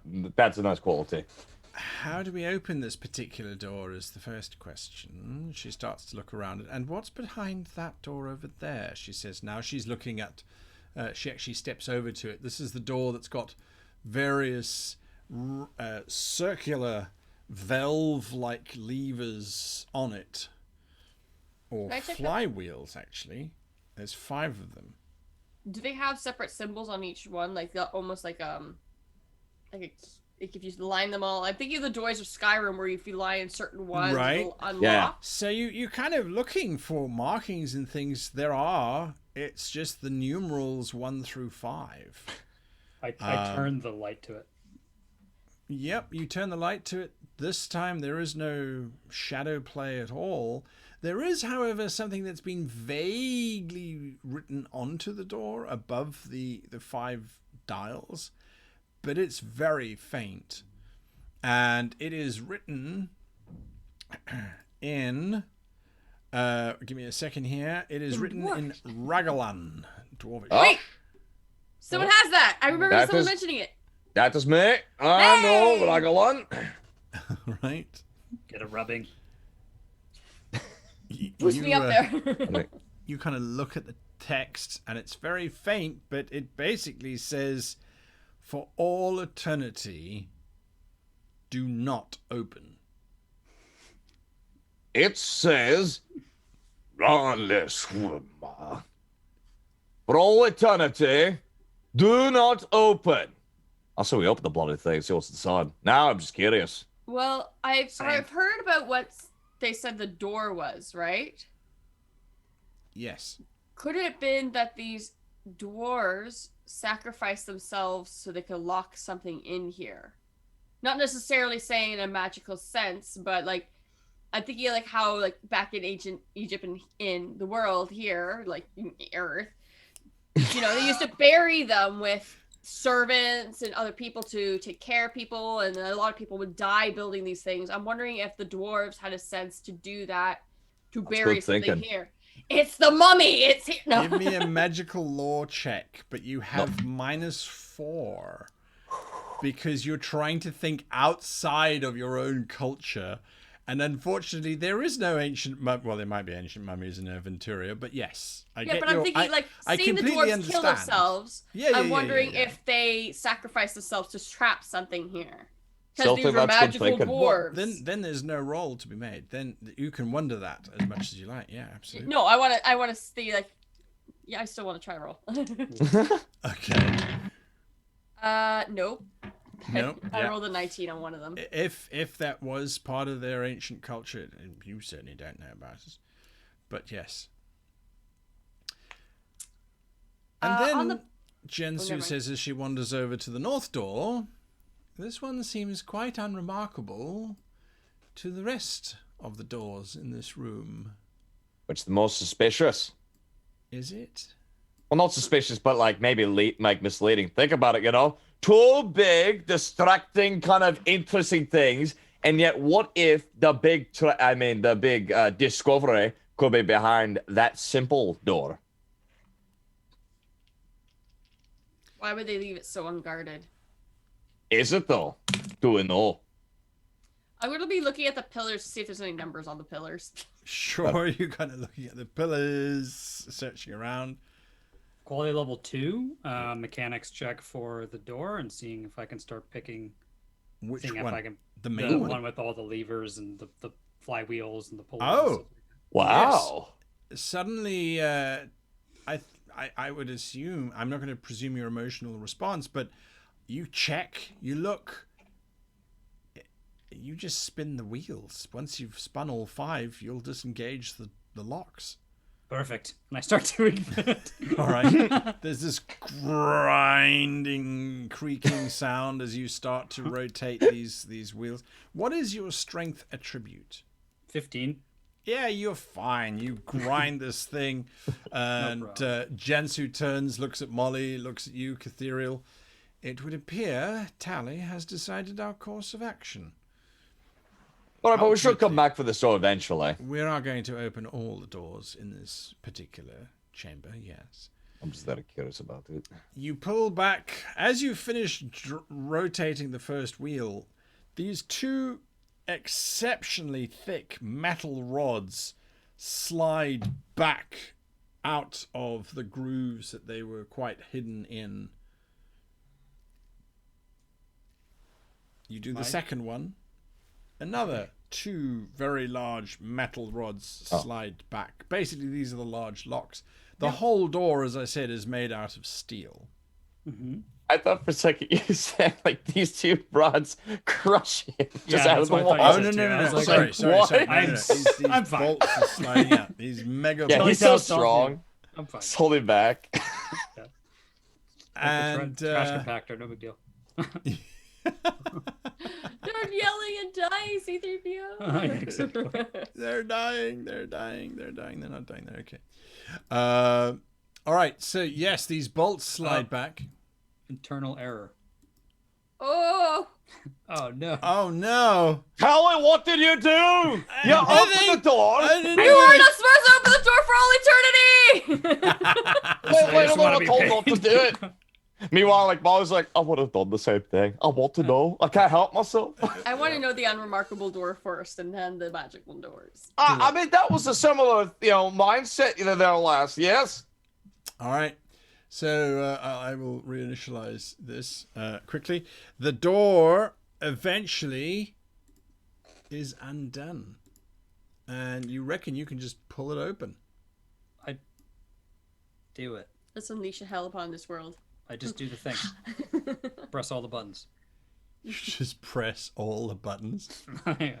Gotta shake things up, I guess. All right. The door But at slides this point- open, and within it, you can see 4 very large, very ornate sarcophagi. One is open. It's slightly open. Sorry, that's not there. Scary. Molly puts it back. It's ADHD. But yes, that's what you're seeing. Jansu steps slightly forward.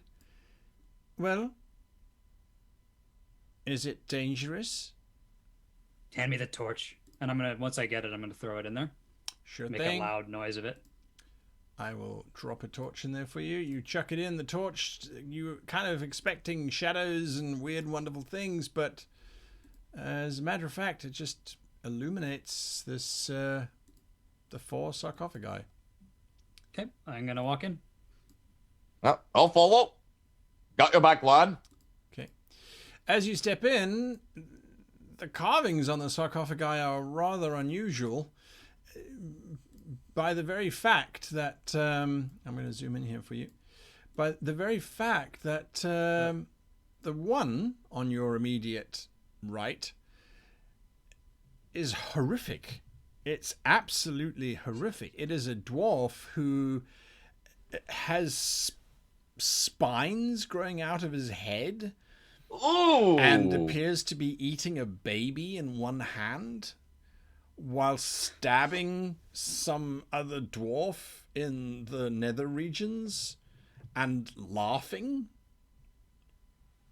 Is he laughing while eating that monster? All right. So Apparently. I- And his mouth is full. The Gents. one to your left is absolutely blank.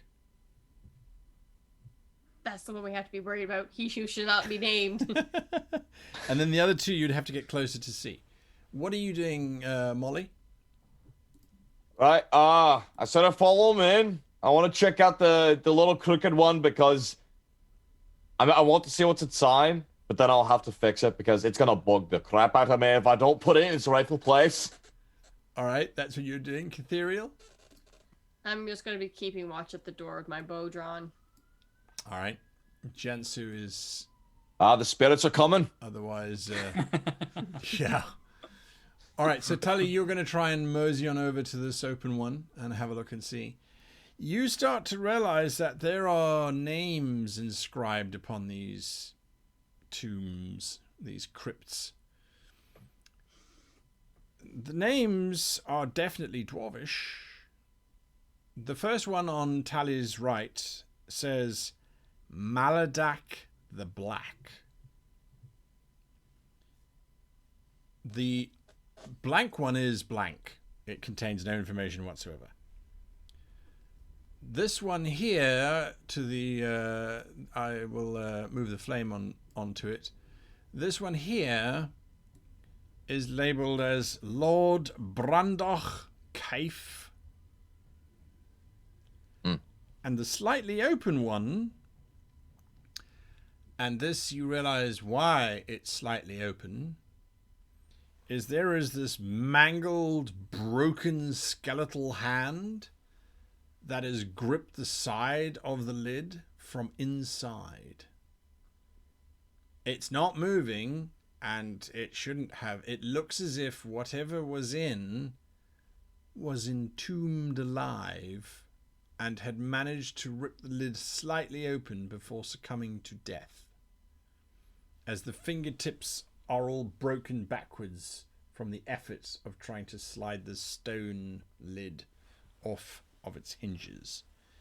And that individual's name is Candath the Vile. Huh. Well, that's just bloody disgusting. Poke him with a stick. Usually bad things start happening when it happens, but my curiosity overtakes me and push it open. You push the whole thing open? Well, I mean, I kind of tried, but I'm like, Tally. I have a strength of 8, Tally. Yeah, you Jansu, do you need anything in here? Tally, I just want to see inside. Look, it's like an addiction, which does not count for my alcoholic tendencies or my tobacco, but I need to be able to look inside whatever's inside this chest. If I open this for you, no more nighttime stories. Oh, what about one? Okay, one.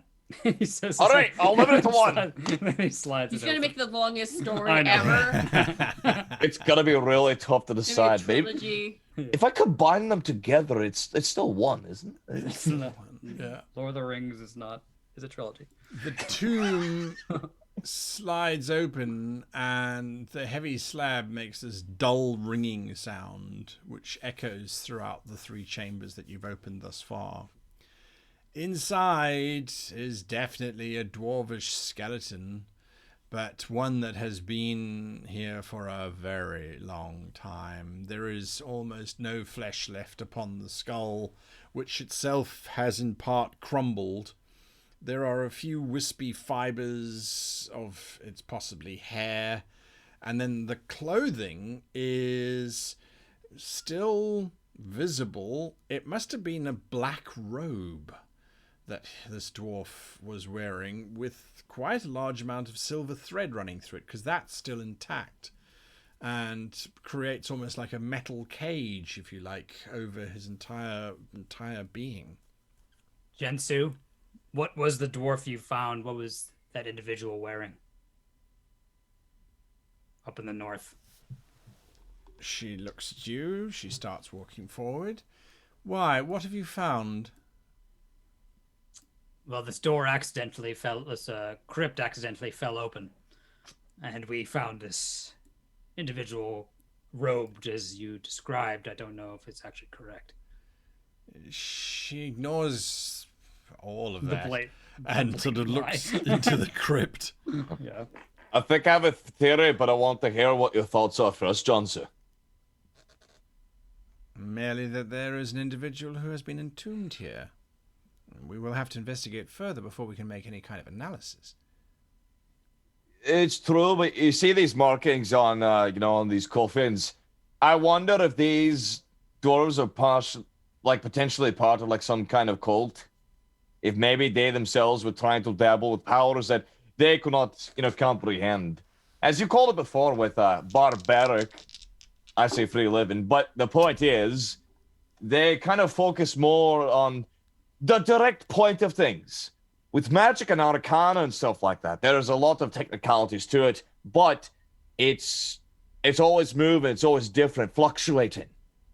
But dwarves, like it's if it becomes too complicated and not really connected the dots, they wouldn't attempt these sort of things, right?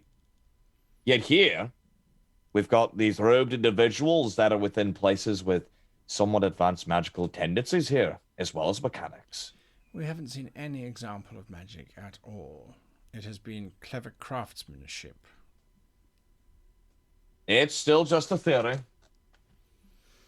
Do you want me to open the rest of these? I do not think that should be our focus at the moment. I suspect all you will find is musty ruins and forgotten remains of those who are fairly unimportant, she says as she slips through the room. It is very clear, however, for the three of you, because you've been looking in as well, that she read the 4 names and did raise an eyebrow when she had finished reading them, but it could be mild, didn't know what that was, or, glad my history check's good. I looked at Molly and I was saying, do you know any of these individuals you lived with?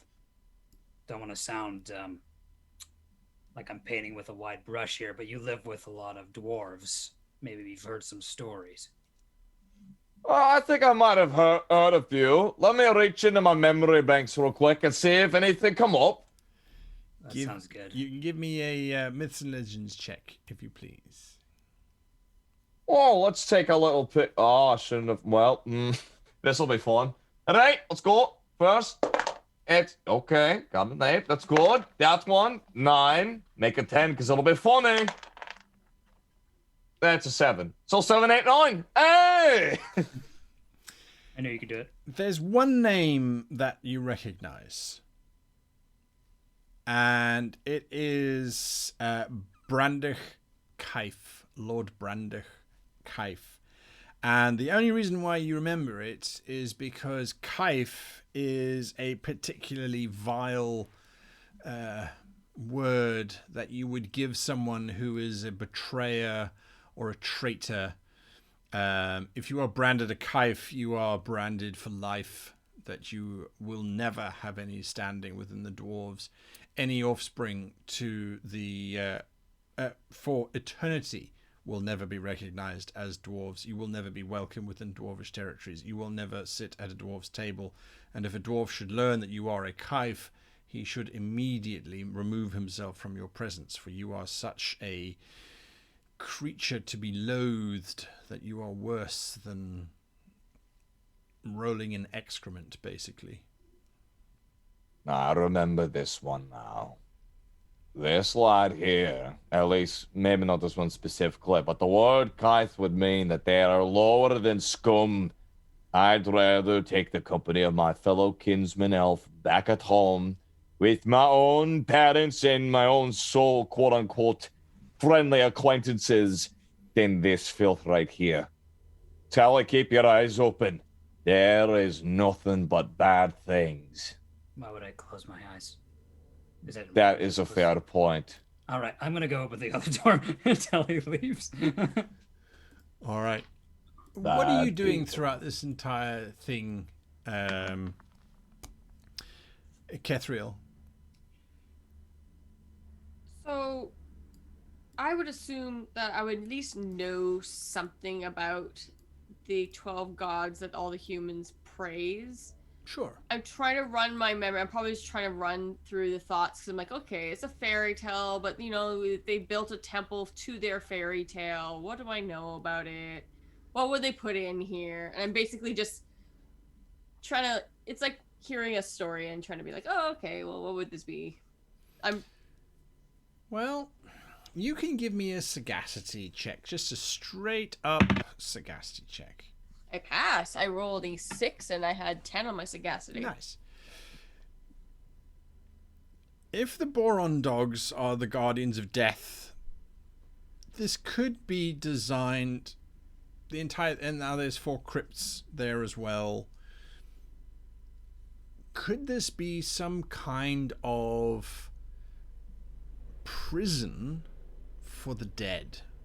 So that even if there is an afterlife, even if there is something beyond, that they still wouldn't be able to get there even then. As in, the crime or the creature that is held within is so vile, is so evil, that whoever built this place felt that they didn't even deserve to get into an afterlife, because that in itself is still being in existence in some way. So I look over at Molly and be like, well, I guess these were the naughty dwarves that those dogs dragged off. There's an empty one. I'd be careful if I were you. I get your jest there, lass, but we should still be cautious. This is still, I am, usually I like to laugh off at some of these different rumors and all these different mythologies, but something bad about this. I definitely have, it's like a feeling in my bones, but in my nose at least. Are you scared? Scared? Of course I am. I'm not stupid. Oh, you can be scared and still be willing to fight for things that you love. Jansu looks at you, Tally. I believe I have opened this door. She's standing next to the heavily carved one, and it looks as if she slid the 2 dwarves sideways, and the whole door is now just leaning. You seem to be prepared to go first. Sure. Hey, Molly. Hey! Real. Let's get going. This place isn't very Yeah, welcoming. we're coming. I'm gonna wait till Molly leaves the room, so that way I can close and lock the door again by shifting things. Because all we need are skeletons. Okay. Which are a real threat. Fairy tales aren't, but skeletons that are raised. Skeletons are definitely real. by Yeah, necromancers are you real. don't mess with skeletons. We've all been there.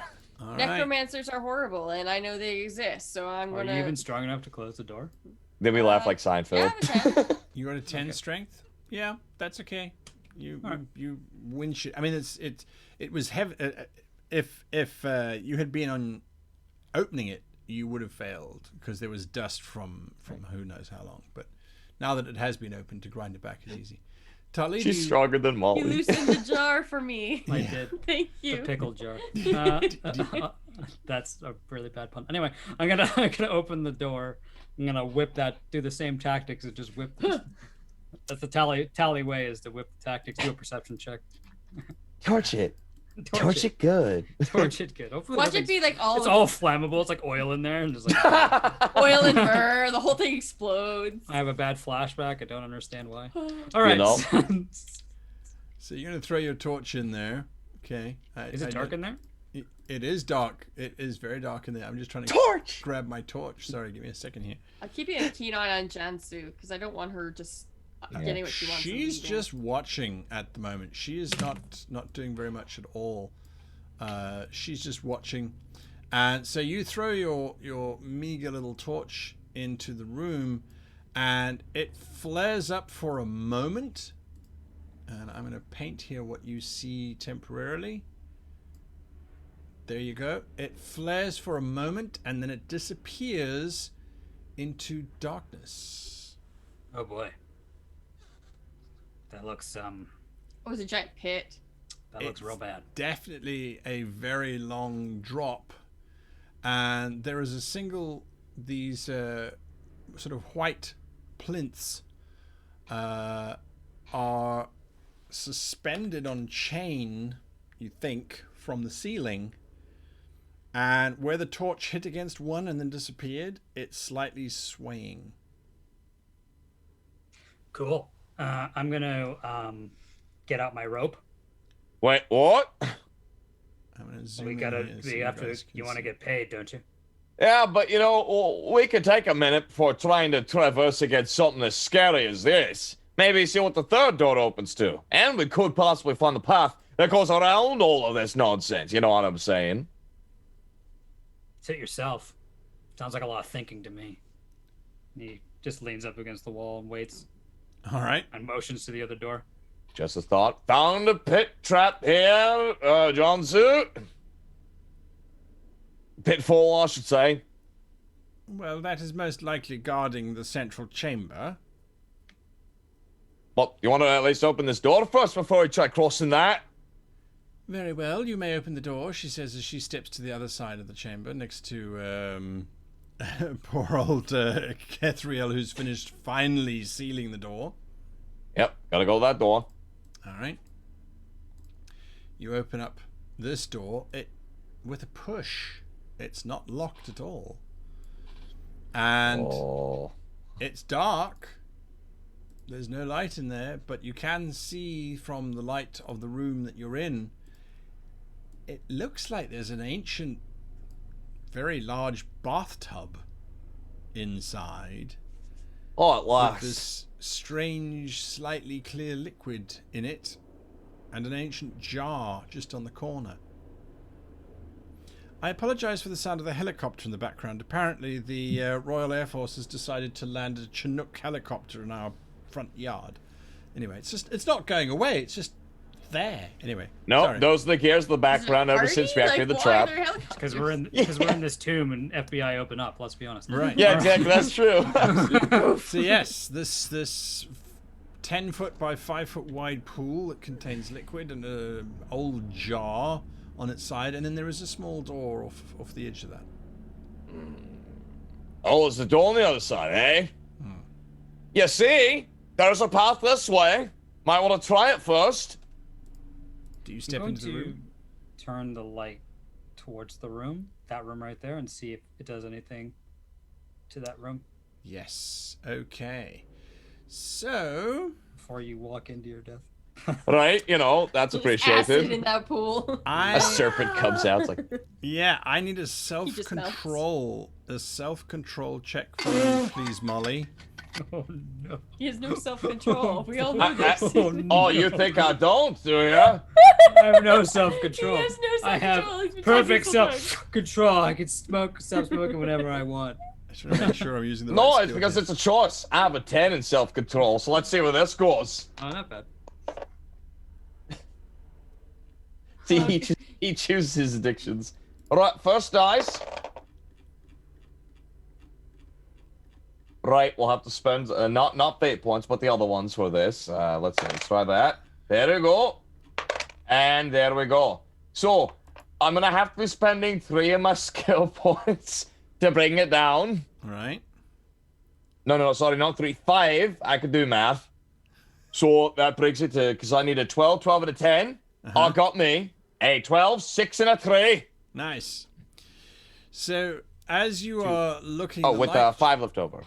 Sorry. Yeah, so quality I have level a feeling 2. we've been Currently trying to Thank be you. possessed. We keep passing.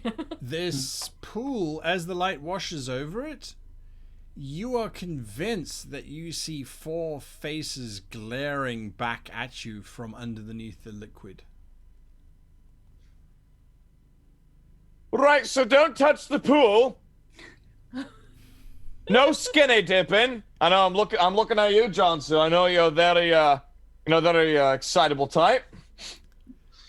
She huffs and marches past you into the dark room, looks over at the pool, looks at the jug, and immediately goes over to the jug that's lying on the corner of the pool.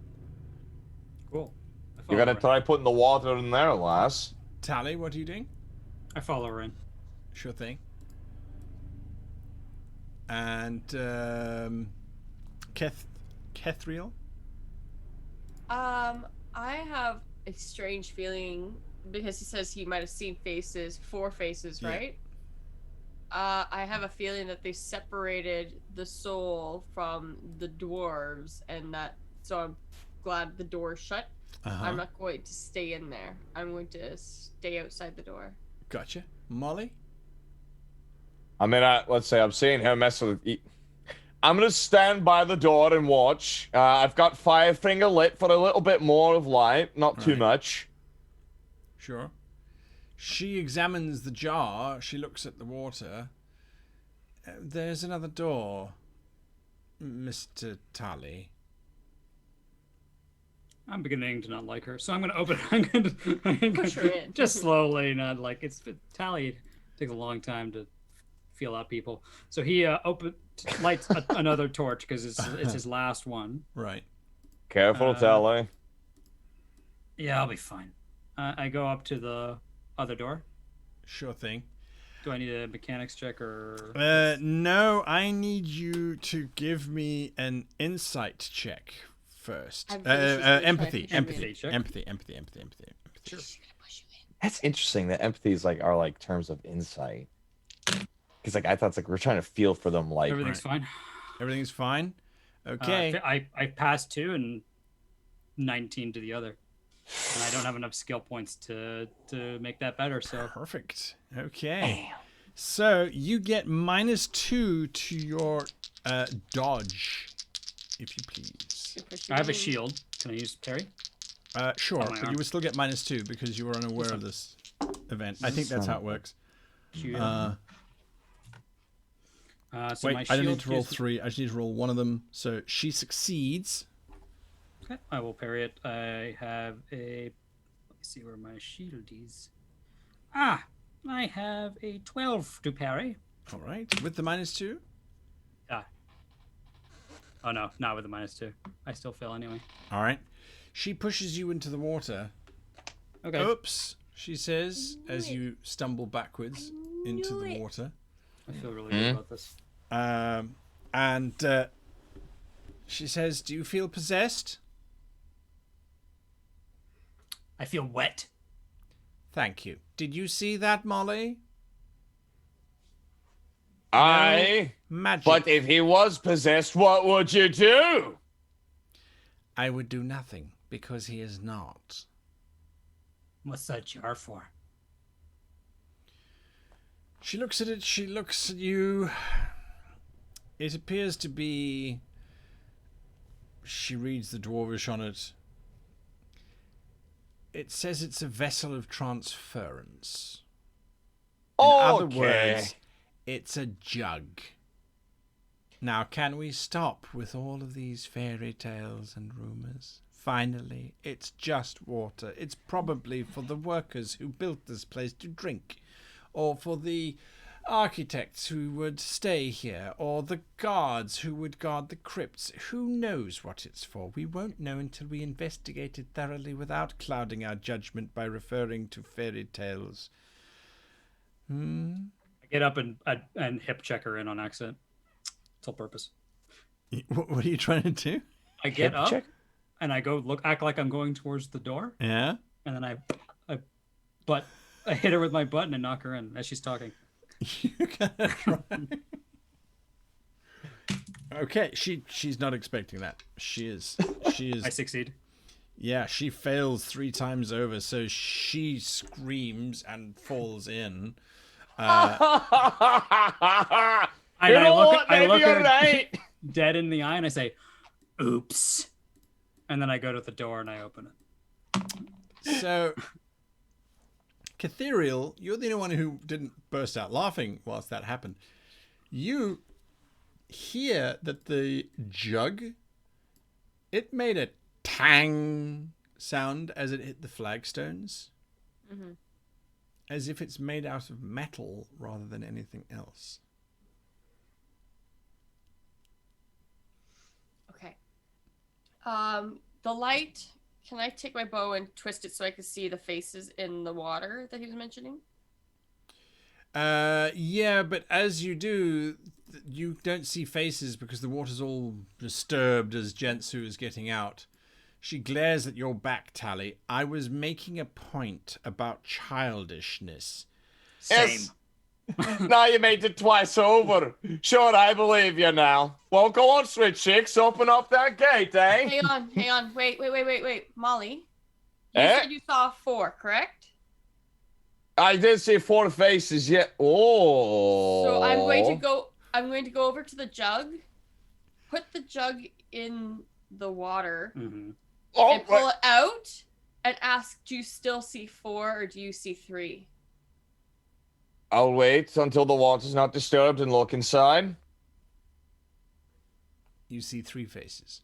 Put it back in now! I put it back in! There were 3 faces! Now look, I don't care if it's fairy tales or not. Fine. But there was something freaky about you saw it, I saw it, Talia saw it. Jansu, your eyes are closed apparently. I would be like, Jansu, while these are fairy tales, we do know necromantic magic that could potentially take the soul from one being and stick it somewhere else. I believe that maybe this might have been some form of that. Do you understand how incredibly unlikely it is for magic to have lasted this long? We know this is an ancient structure. But you found a man, long-term, preserved in ice, of a dwarf with magical abilities. That is a historical curiosity. Nothing more. It doesn't prove anything. But it still is a theory. Very well. Let us Is say this the same perhaps person? this was some kind of chamber that interred the dead, perhaps, or did whatever it is that you suspect it to do. It's harmless. Both Tally and myself have been in that water, and I, certainly, aside from being damp, feel no different. Tully? What you should do is you should take some of that water out and pour it on one of those dead bodies in the other room. Absolutely not. That is the opposite of what you do. Now look, we'll just leave it alone. The jug, it stays here. Agree at this point with Johnson and with Catheriel. Tally, stop it. Go through the door. Does Tally and Jansu turn their back to me?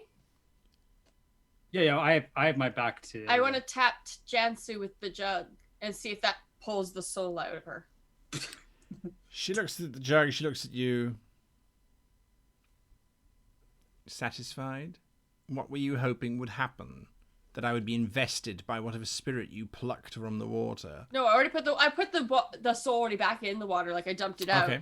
I just wanted to know if I touch her, like I want to know, I'm curious of the process of to take the soul out. Do I just touch her with it? And then I put her soul back in, but I just wanted to know whether or not her soul got sucked out. No the effect. soul's just like Lass, I know that I'm strange, I'm wild, and I'm kind of crazy. What you just tried to do there is actually insane. Can we please just leave the jug and move on? Yeah. I'm taking the jug with Maybe me. if she drinks it. That's what Why are Tally you says taking as it they with go- you? as We they saw go- it just rip a soul out of a damn pool. Why do you want to keep it? You push Because the then door if someone open. comes back that's a dwarf that could potentially want to free these beings, if we leave the jug here, they could do so. The doors are easy to unlock. Sure. I look inside. It looks to be an old storage room. Musty old barrels seem to be scattered liberally throughout this. It's a fairly small auxiliary room as well. We throw the jug in there at least. Maybe lock this door. No, I put the jug in my backpack. Smart. All right. Great. Are you satisfied with this room? Do you think Higher. perhaps it contains mystical bath salts for the spirits of the dwarves so that they have relaxed muscles? Ha ha ha. You keep laughing at us for getting us a good fright. We'll go to your really fun room of swinging chains and dropping down to our deaths. I got one torch. Does anyone else Wow. have another torch? We I have can a but hope. torch. Who needs torches when my finger lights up? Okay. I also can do it too. Oh, fancy. I like doing the pancake because that way it's like easier to dip in, for like the pipe. But now's not the time for that. But I'm taking a swig. Before we leave, I want to make sure the soul got back in the pool, so I'm gonna ask Molly to make sure there's 4 faces now. There are Okay. 4 faces once again back in the pool. You for staying there, you disgusting potential kites people. Ah! Do they This- speak to me at all? No response. No Chicken! response. So Yeah, drink the water. I take the rope and I tie it around my waist. Sure thing. And I'm gonna take my first. I'm gonna tie it. I'm gonna tie it around one of those pillars, and then I'm gonna take my first step onto one of those banisters. All right, I just have to prevent you from snapping to the grid here. And as you step onto the stonework, the whole thing sways ever so slightly. But you realize that in the darkness of the bottom of the pit, there are these spikes sticking out from the sides of the walls and from the base of the floor pit as well. Just mean spikes. And there are a few skeletons down there that you can see, you think. You can walk to the end of this plinth, which is just under 10 foot in length.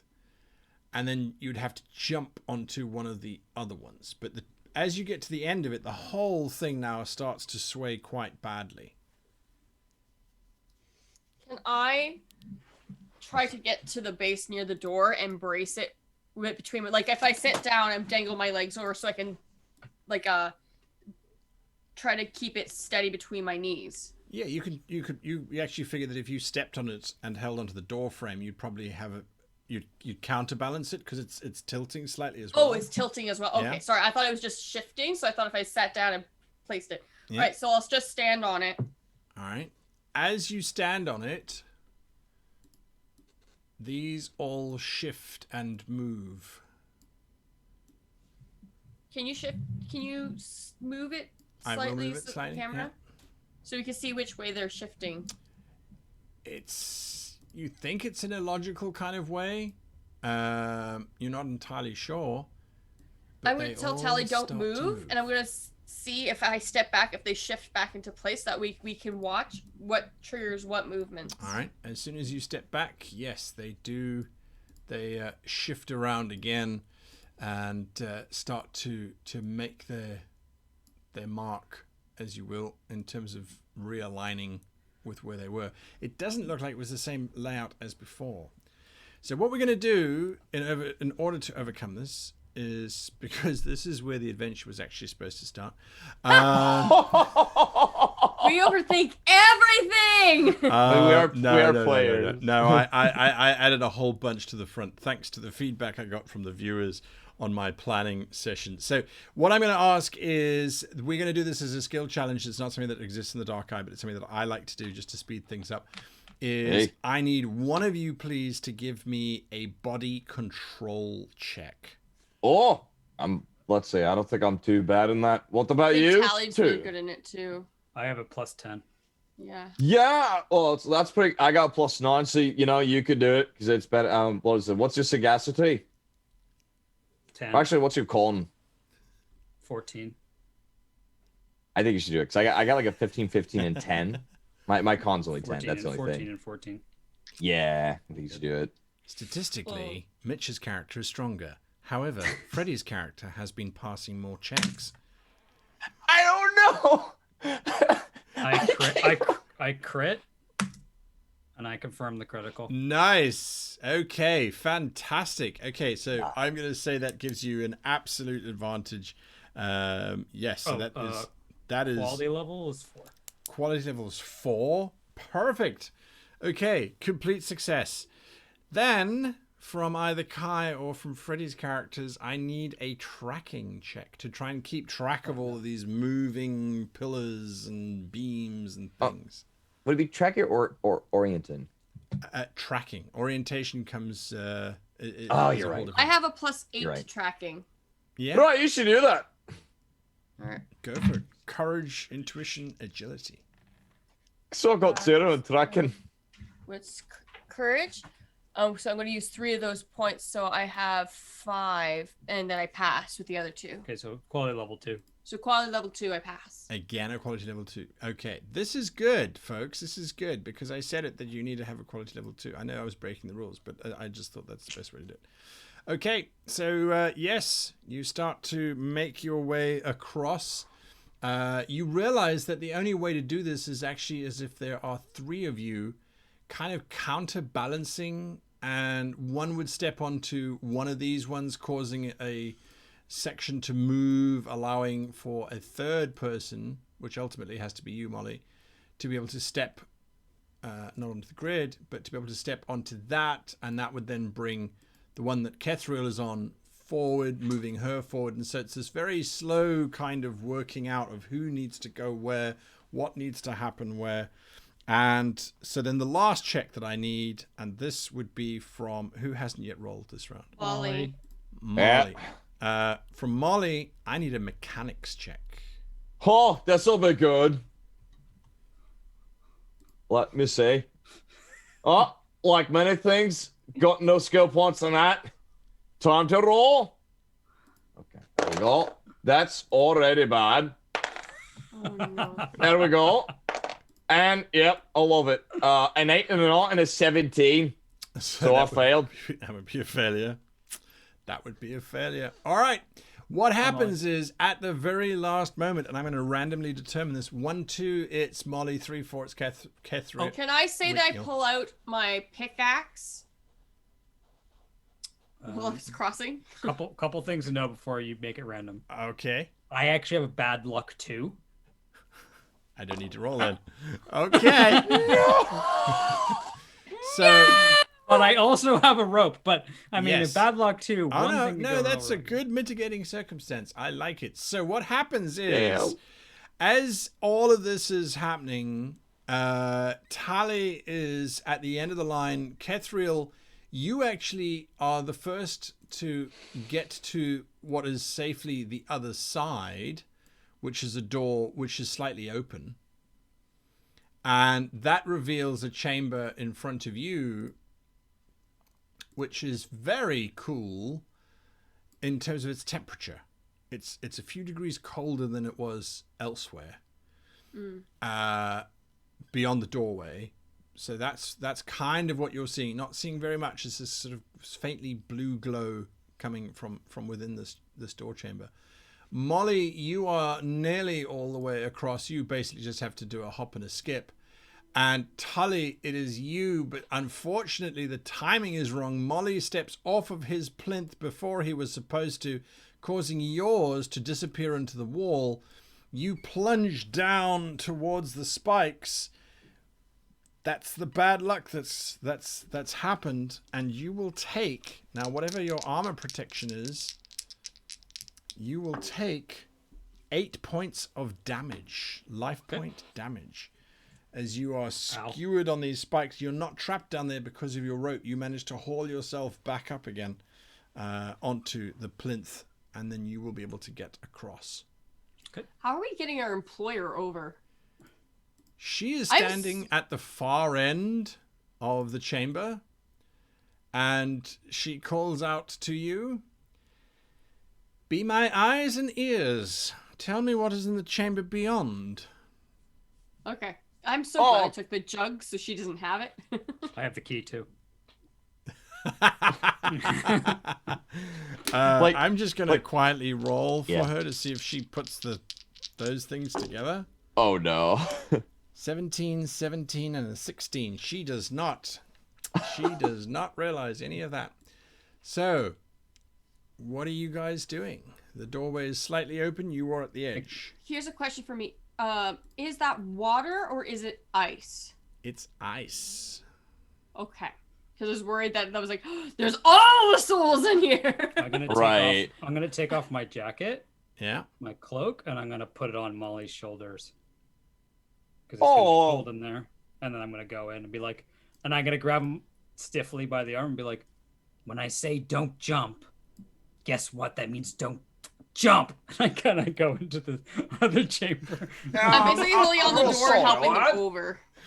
All right. Look, no one tosses an elf. That's all I'm just saying, all right? Hey, hold on. You look a bit hurt. Look, I can actually help you out a little bit here. Just hold still for a moment. You are all precariously standing on a narrow ledge. Yep, and precariously, I've got to reach my hand to his chest in a very affectionate, but, and a brotherly kind of like way. No kind of innuendos here. And cast Balsam Salabond. And I want to heal him for a bit. All right. How does magic work? Right. So I got to make these 3 checks. Sagacity, intuition, and dexterity. And 1 second. So the spell is that for each point of AP, I get to heal him for, it was saying at one point, like 4 plus? I'm 4 points down. So. Oh, you took 8 points damage. I Oh, you have protection. I have chainmail. Oh, okay. So literally I just, oh, you're only 4 points? Yeah, that's it.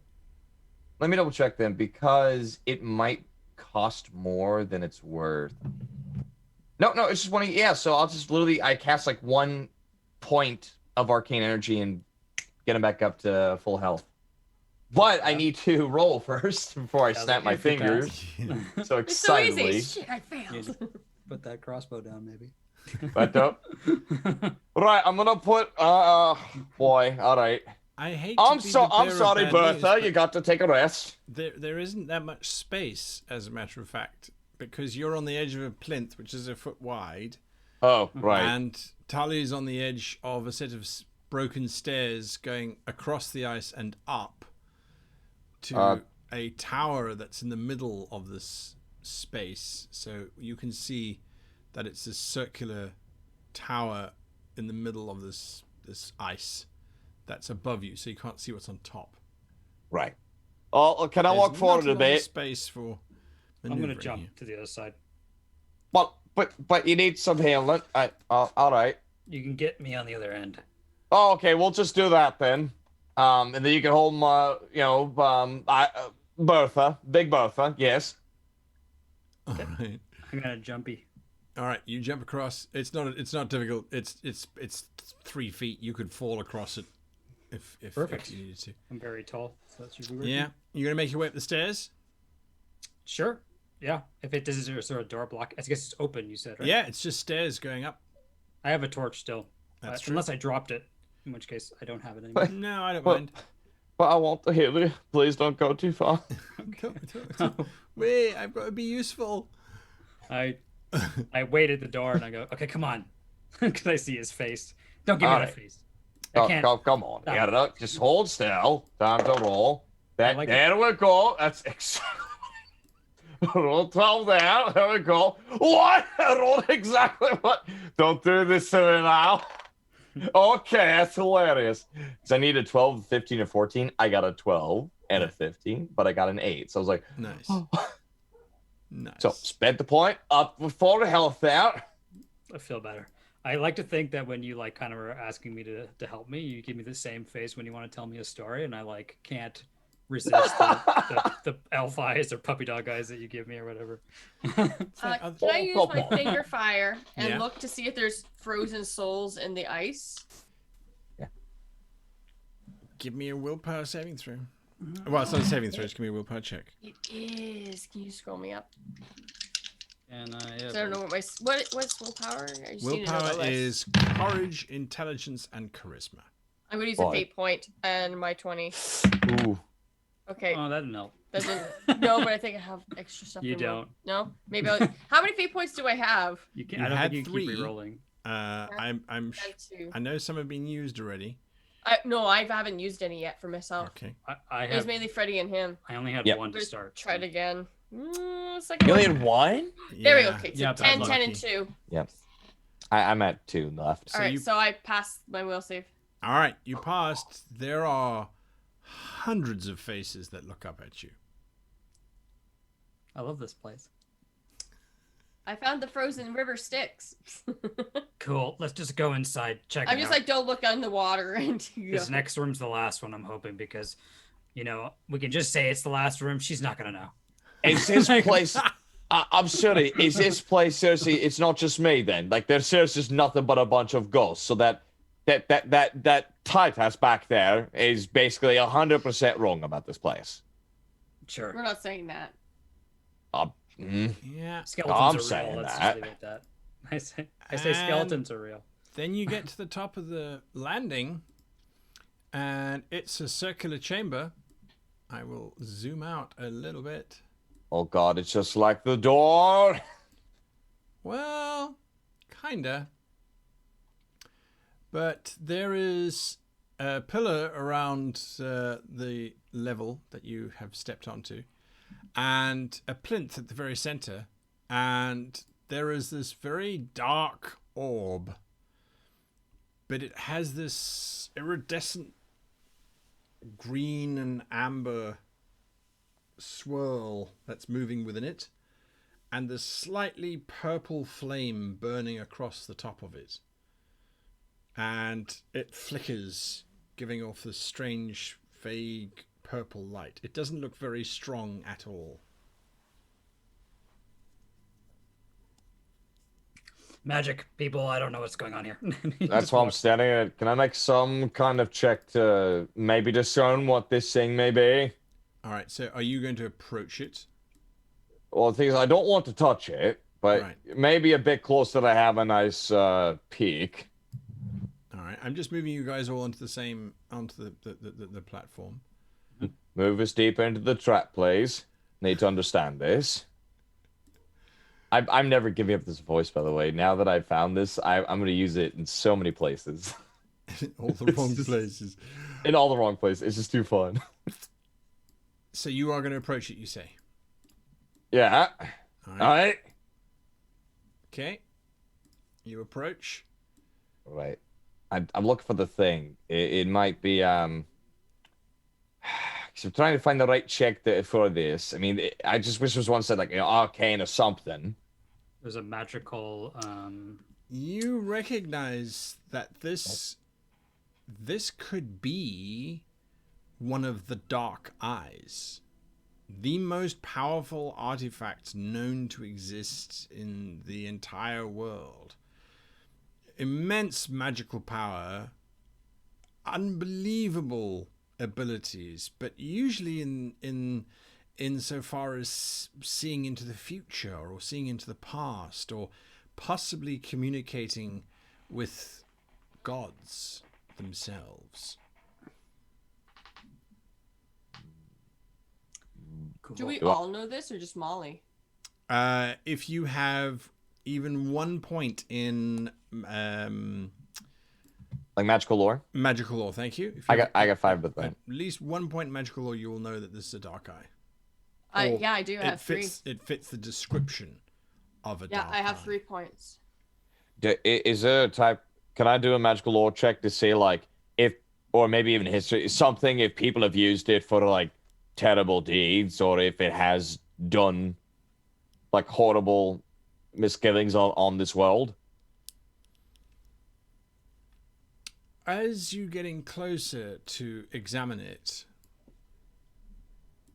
appearing right next to you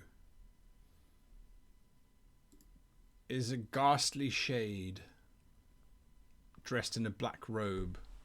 Just this skull-like face looks at you, and he says in Ragalan, perfect Dwarvish, Garoshem.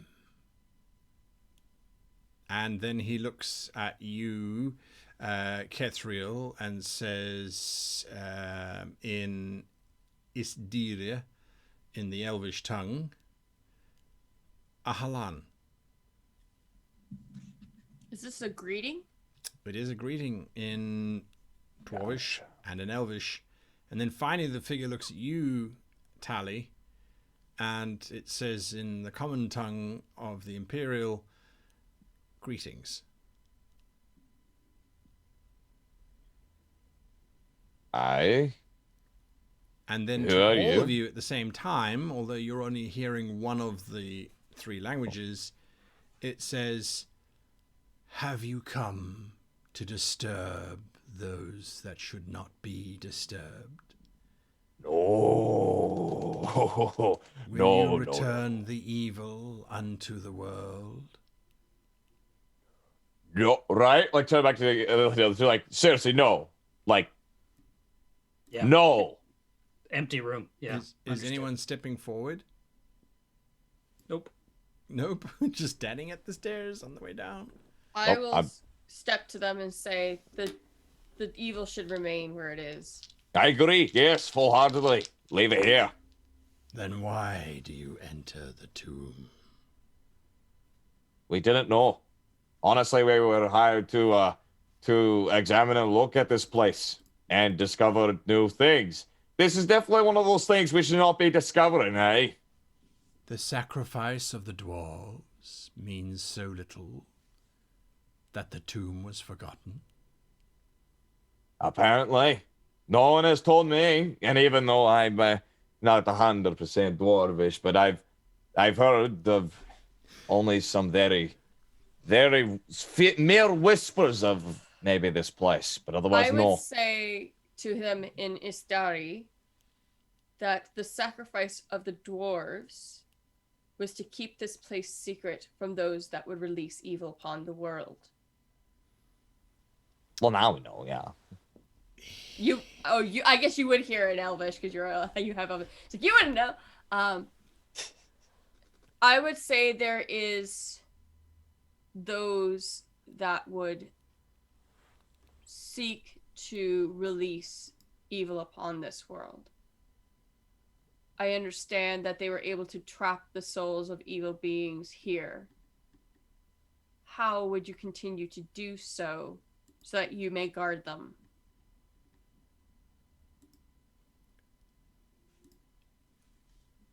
His hollow eyes look out across at you, and he seems slightly perplexed. The tomb was found, the key given. Is it not the will of your leaders that this might be released such that the failure of the dwarves is brought to completion? Are you attempting to deceive the keeper? The key wasn't given, it was taken. They found a dwarf with it. Right, and all covered in ice, eh? Tally, the key. We gotta give it back to the keeper, so that way no one else can find this place. But the doors are already unlocked. The doors Can you are with already this unlocked key? here. I give an incredulous look, and he says, "You want us to shut this place down?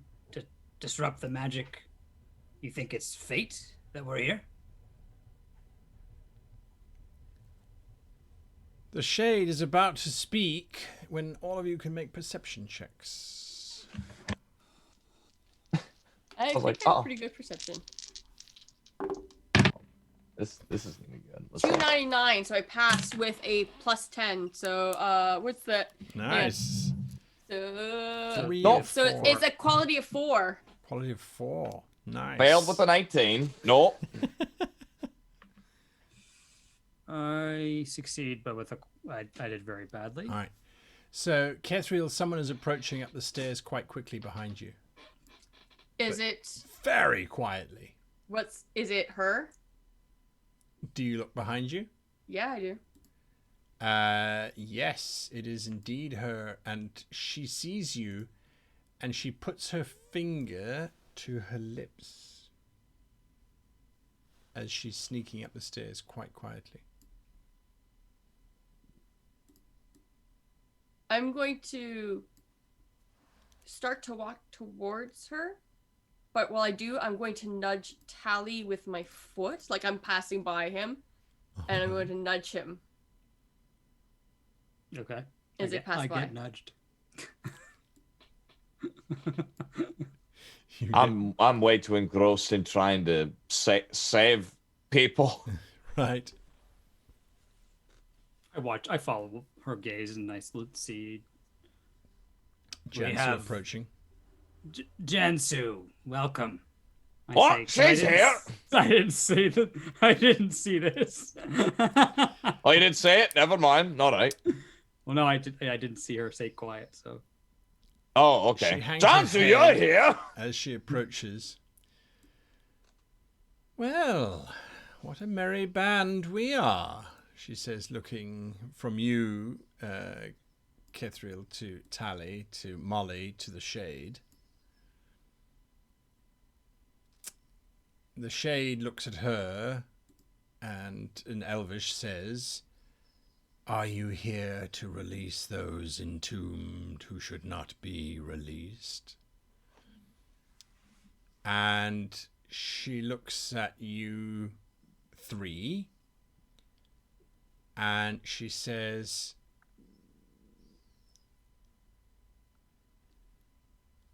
you all understand that there are incredible problems that need to be dealt with in our world, do you not? Aye. What does that entail? But that does not mean releasing evil upon the world. It means bringing them here and trapping them here. You planning on using them as some kind of weapon?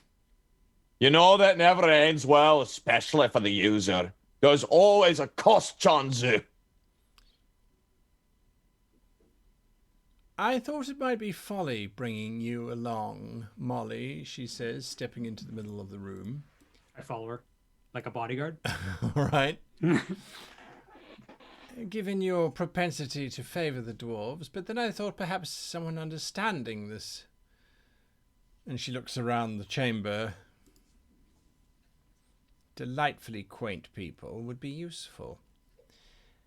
I know where Tally stands, and Kethriel, if you are true to your own kind, I know where you will stand as well. So, Molly, the real question is, are you going to leave this tomb, or are you going to become an incumbent?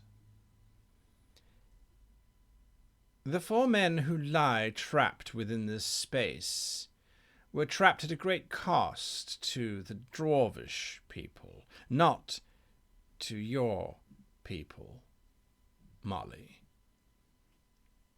But why would you release them? It doesn't matter whose people they came from. They were terrible people. To their own kind. Maladak the Black was said to feast upon the children of those who were under his control. It gave him his strength to lead his people in battle. Lord Kaif was so abominable that I believe that name was given to those who would be traitors. Why? Because he betrayed his own people to the orcs. Hardly the work of someone that we should applaud, but at the same time, the 4 gentlemen that could be released upon the dwarvish people would weaken them significantly. It would reduce their numbers. It would make sure that they are more compliant in trade. You're talking about genocide. Not every dwarf needs to die. After Then all, you're talking about slavery. Maladak needs children to feast upon. That requires a certain number of dwarves to breed. You're talking you would- about genocide and slavery. Do we have a go word? It's like Jenga or like pineapple or Yeah. like yeehaw. Go! I'm firing my crossbow right now. Oh, what a pity, she says. All right, she was expecting it, unfortunately. So I need initiatives from everybody, if you please. Oh, good grief. Ooh! I rolled another 6, so 18. Nice. I rolled a 1. That's 16. awful. Wait a minute. Okay, so Molly, you got 16, and Kethriel, you got 18, you say? Yes. And Tally? 17. There's consistency across the board, except for me. Okay, never mind. All right. Because we're heroes! Sure. No, you are the heroes. You are the heroes. You're absolutely the heroes. Yeah. Okay. So, yes, you, well, Kethriel, you're going first. You can see that Molly is bringing out the devastate. What do you call her? The weapon? Your crossbow? I'm pulling out Big Bertha to do her job, needling you with a bunch of arrows, you self-righteous, disgusting little muddy stick! That's what he's shouting, Kethriel. What are you doing? I'm going to go, up north 1 and over 1, 2, 3, 4. So I'm right above the shade. Gotcha. I'm going to pull out my longbow, Yeah. but at the same time I'm going to turn to the shade and said, this is one of those that would do evil upon the world. This is what we spoke of and who we want to hide this place from. And then I'm going to unleash, or I guess there's a pillar there. I'm going to ask you again, how do you trap the souls of evil here? Okay, it will respond in its turn.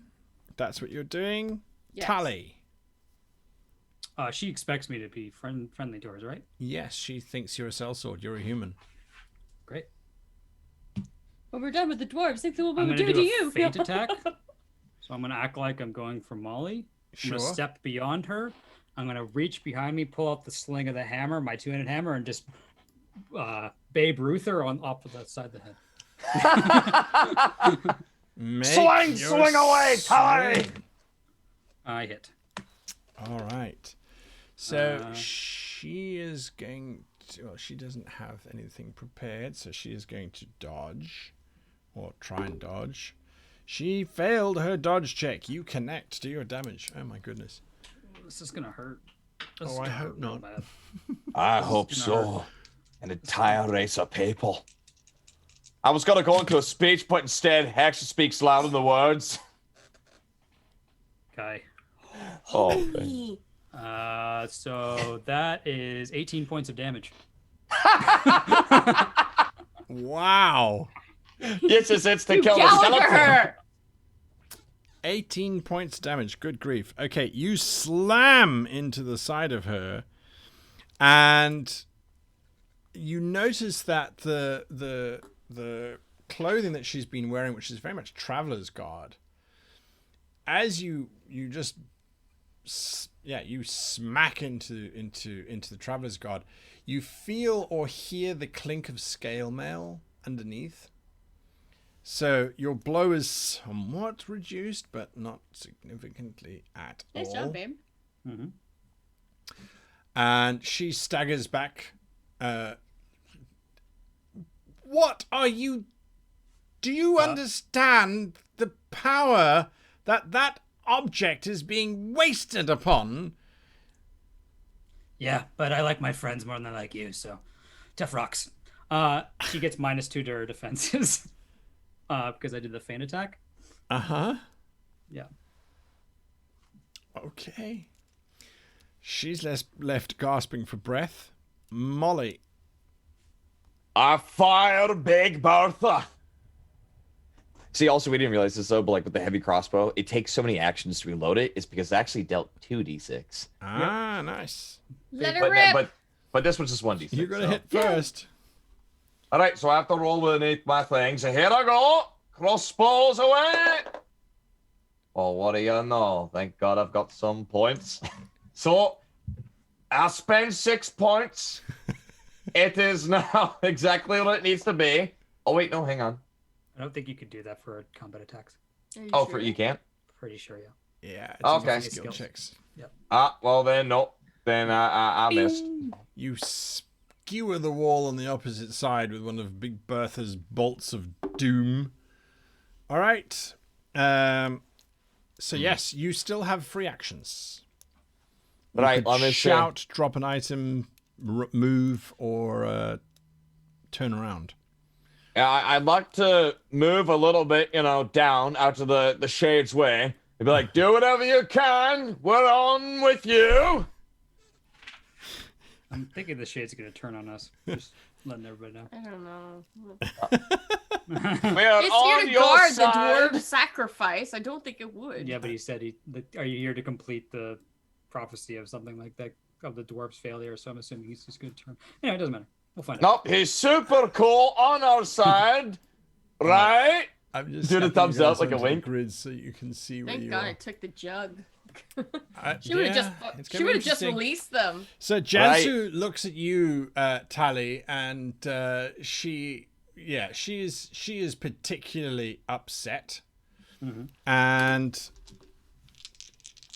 do you have the ability to make an attack of opportunity? Don't. I saw that as a feat. I'm not entirely sure. I don't have it. All right. That's like the one thing I don't get. She is spending what little she has to reroll that, and that's a success. I have to say, I am super impressed with the dice are just rolling low. I don't know if that's an uncommon thing, but I mean, I got a 2, a 3, and a 4. Ooh. It's interesting. Yeah. And all in order. Yeah. Well, the one was a reroll, but that's okay because she's the hero. In her mind, she's the hero. Okay, so she takes a step back and she drops onto the floor around her just this collection of bones. That's what she's doing. Next round. Oh, hell no. Kethriel, you're up first. Did it say anything back to me? Because I was first. Oh, yeah. Sorry. What was your question? Just remind me. So I asked it, how does it remove the souls of the evil ones to trap them here? It looks to you and it says, there is a complicated ritual. It will take time to explain. The convicted must be anointed within the pool. Then the separation will begin. She's only technically was been in the pool, so she's sopping wet, isn't she? She is.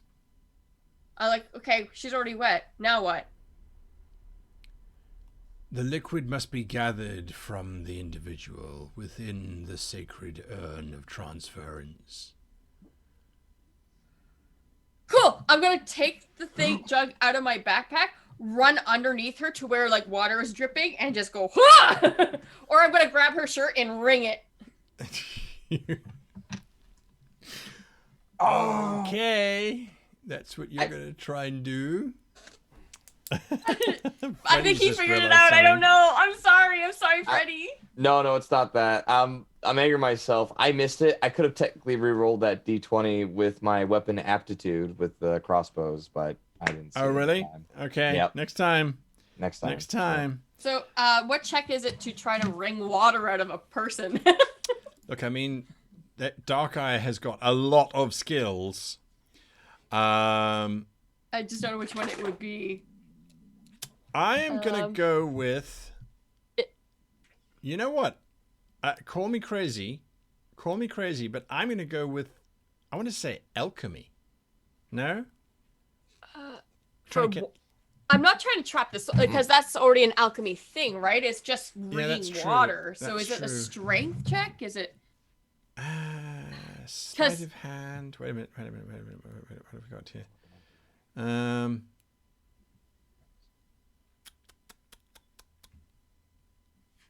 You know what? Let's go with body control.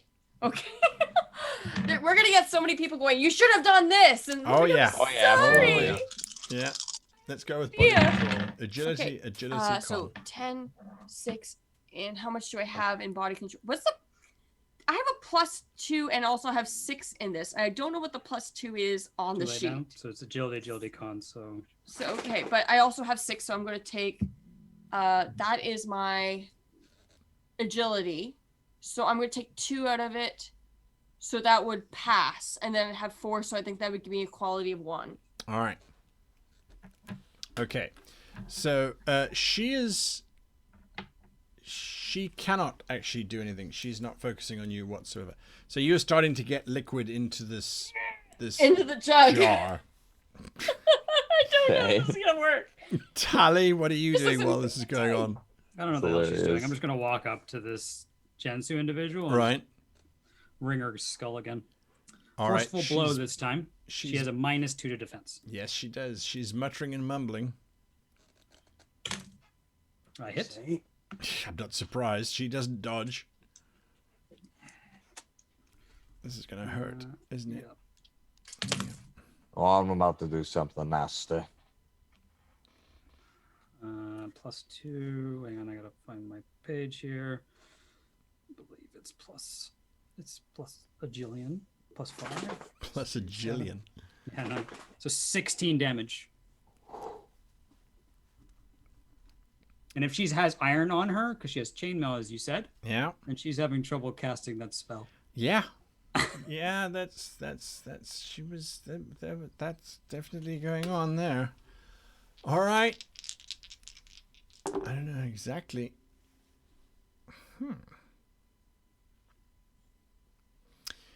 So I just rolled 2 natural 20s and an 18. Wow. It's like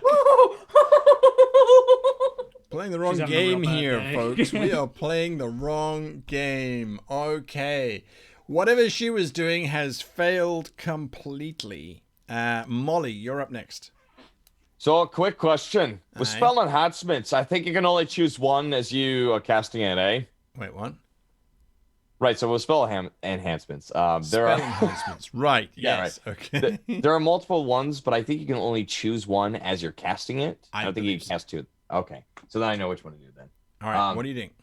Right, so I'm like, so Big Bertha, waste of time. Fine, then you have to deal with me, and I toss Big Bertha down. All right. It's a free action. So I'm like right at the right amount of iron, not to piss off my magic capabilities. Okay. But I am gonna give myself -1 because this action takes 2 actions, but you can give yourself -1 penalty to make it 1 action as I cast Ignifaxius! And I'm sending a huge beam of fire and dwarven vengeance to her face. Okay. As I have to make these checks, so hopefully I can. Yeah. Because that was Hey. very evocative, but yes. All right, here you go. That's an 11. And that is a 10. We're doing okay. Here we go. And whoa, that was close. That was a 14. So I've got 10, 11, 14. All right. That's really close, right on the money. The thing is, now I put 10 into it. Aye. Oh, I see. Oh, now I see what it means. Okay, because with the SR, it's like it depends like how high you have. So, Ignifaxis, yeah. It costs you 8. I'm going with Winding Ray, I believe. Nope, never mind. Don't have the high enough thing for it. So only Intense Ray. That's fine. The target receives the state burning automatically when hit. No dice rolls needed. This also costs me 2 additional AE, so that's about 10 arcane energy I'm spending on this. I would advise against spending the additional points if you have a choice. I don't. Okay. So it does 2d6, and Plus- then I gotta find what it says. Yeah, so this is what's weird. So is quality level based on how many skill points you put into your spell as well? No, it's how many you have left. Okay, how many we have left? Yes. Oh, then I Yeah, haven't so if spent- you I didn't don't spend use any. any, that's Yeah. the quality level. But if Oh, hell you yeah. use them, your quality level goes down. So because I've literally only I spent just arcane energy just like in casting the extra stuff. So No. it's 2d6 plus because I have 10 left over. So it's 2d6 plus quality level 4, and this is times 2. Is 10 4? Yeah. Yeah, 10 is Yeah. 4. Okay. 'Cause it's so the max. 2d6 plus 8. Did you? Because in theory, if you rolled badly and you got like a 19 and 18 or something, you would Yeah. be spending more points, which would drop your quality level. Correct. It's just we're rolling like champs today. Yeah. So, but if we were more balanced, it would really Right. shrink that number. So I would have to spend a point to lower it. But yeah, go ahead. Go sorry. correct. Give me 2d6 plus 8. 2d6 plus 8. All right, now you're gonna get it. Hold on, with my pretty purple dice, because that's my magic dice. You know, it makes me feel special. Here it comes. Feel the burn. Actually, not too bad. So let's see. That is, it's a 6 and a 1. So it's 8, 9, 10, 11, 12, 13, 14, 15 points of damage of fire. And she's burning.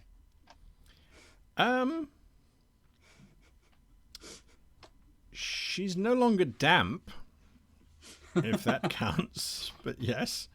That's right. That's You okay. I feeling already wet? got the water in the jug. She feeling all right?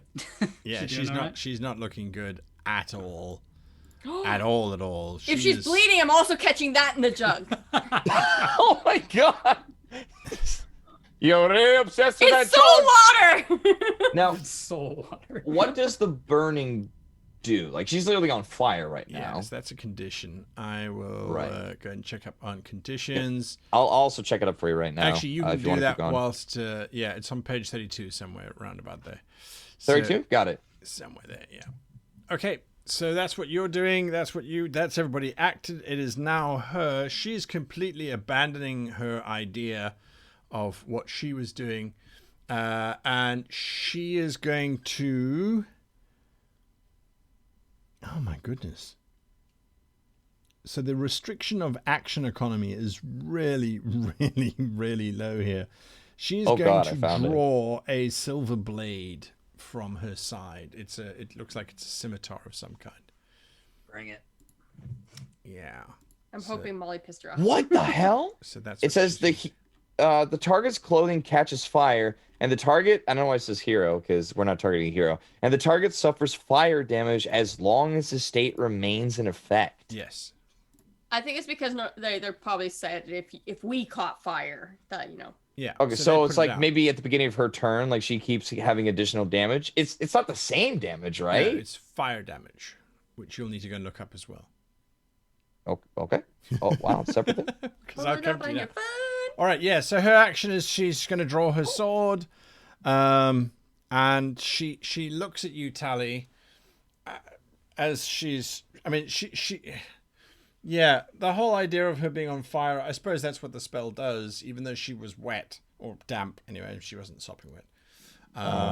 And she looks at you, Tally, and she says, "I will pay you a ransom, a king's ransom." In silver, if you will help me. By the way, I you did find it. know that if I fail, more will come. So why not line your pockets with silver?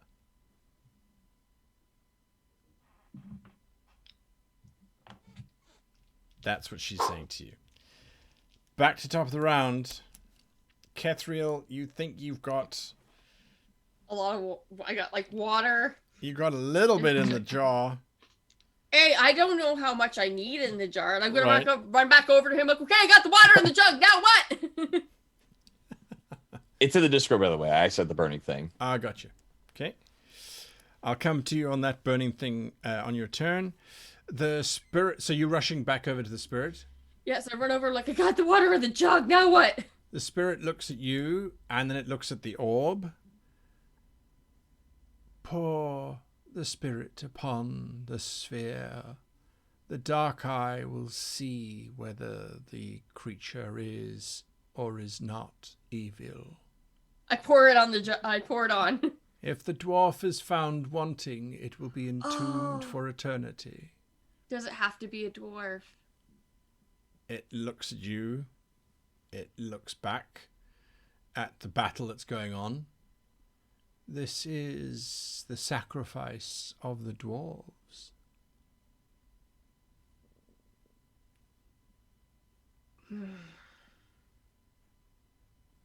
So it's not gonna work. I pour it on anyway, because they might be doing it for evil beings.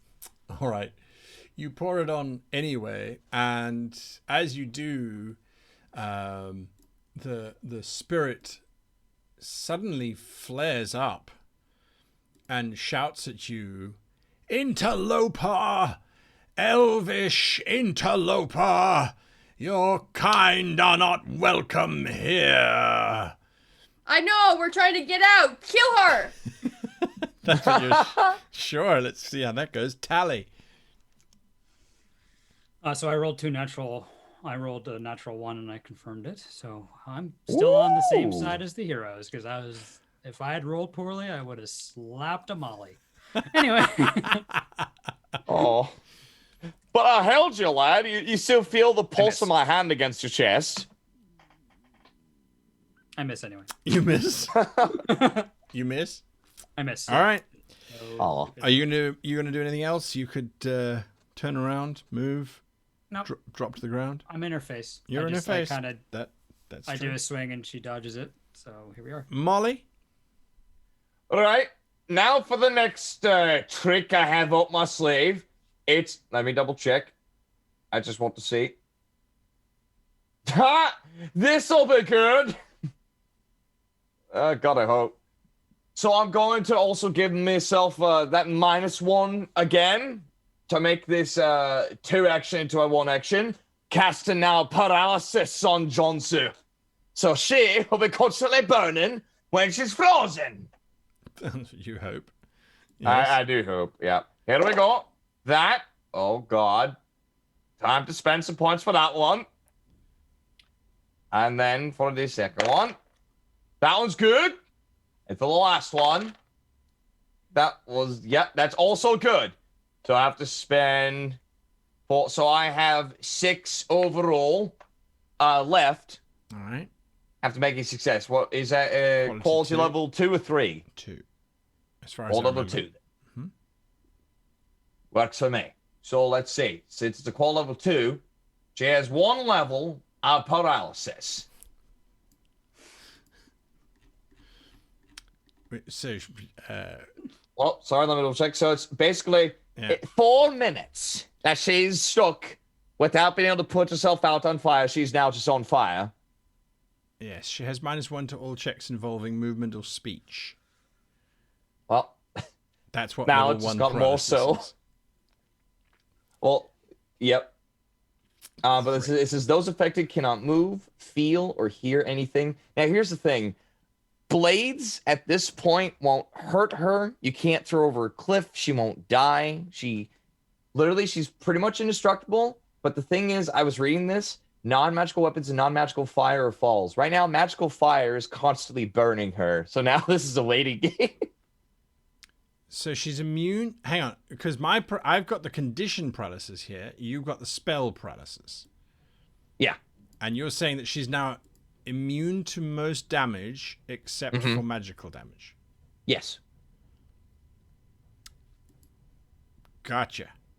I was being careful because I was like, if I do this, no one's really going to be able to hurt her, but she's not looking good, and she's constantly on fire right now, which is why I sent the burning chart to you.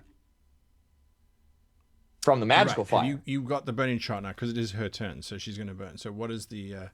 This is what's confusing. It says, if it's a small surface, large surface... found it. Duh. Whole body, 2d6 damage points per CR. I don't know what the CR means.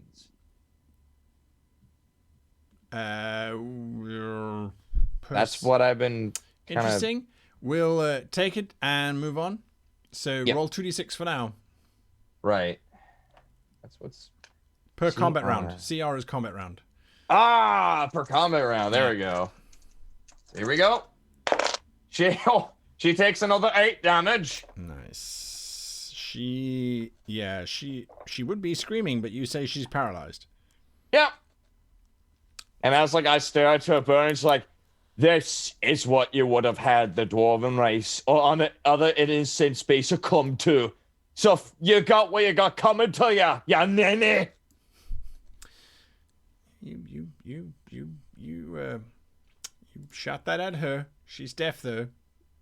Oh, damn it. Okay, she's paralyzed. So, all right, that's fine. She's not going to do anything except burn there angrily.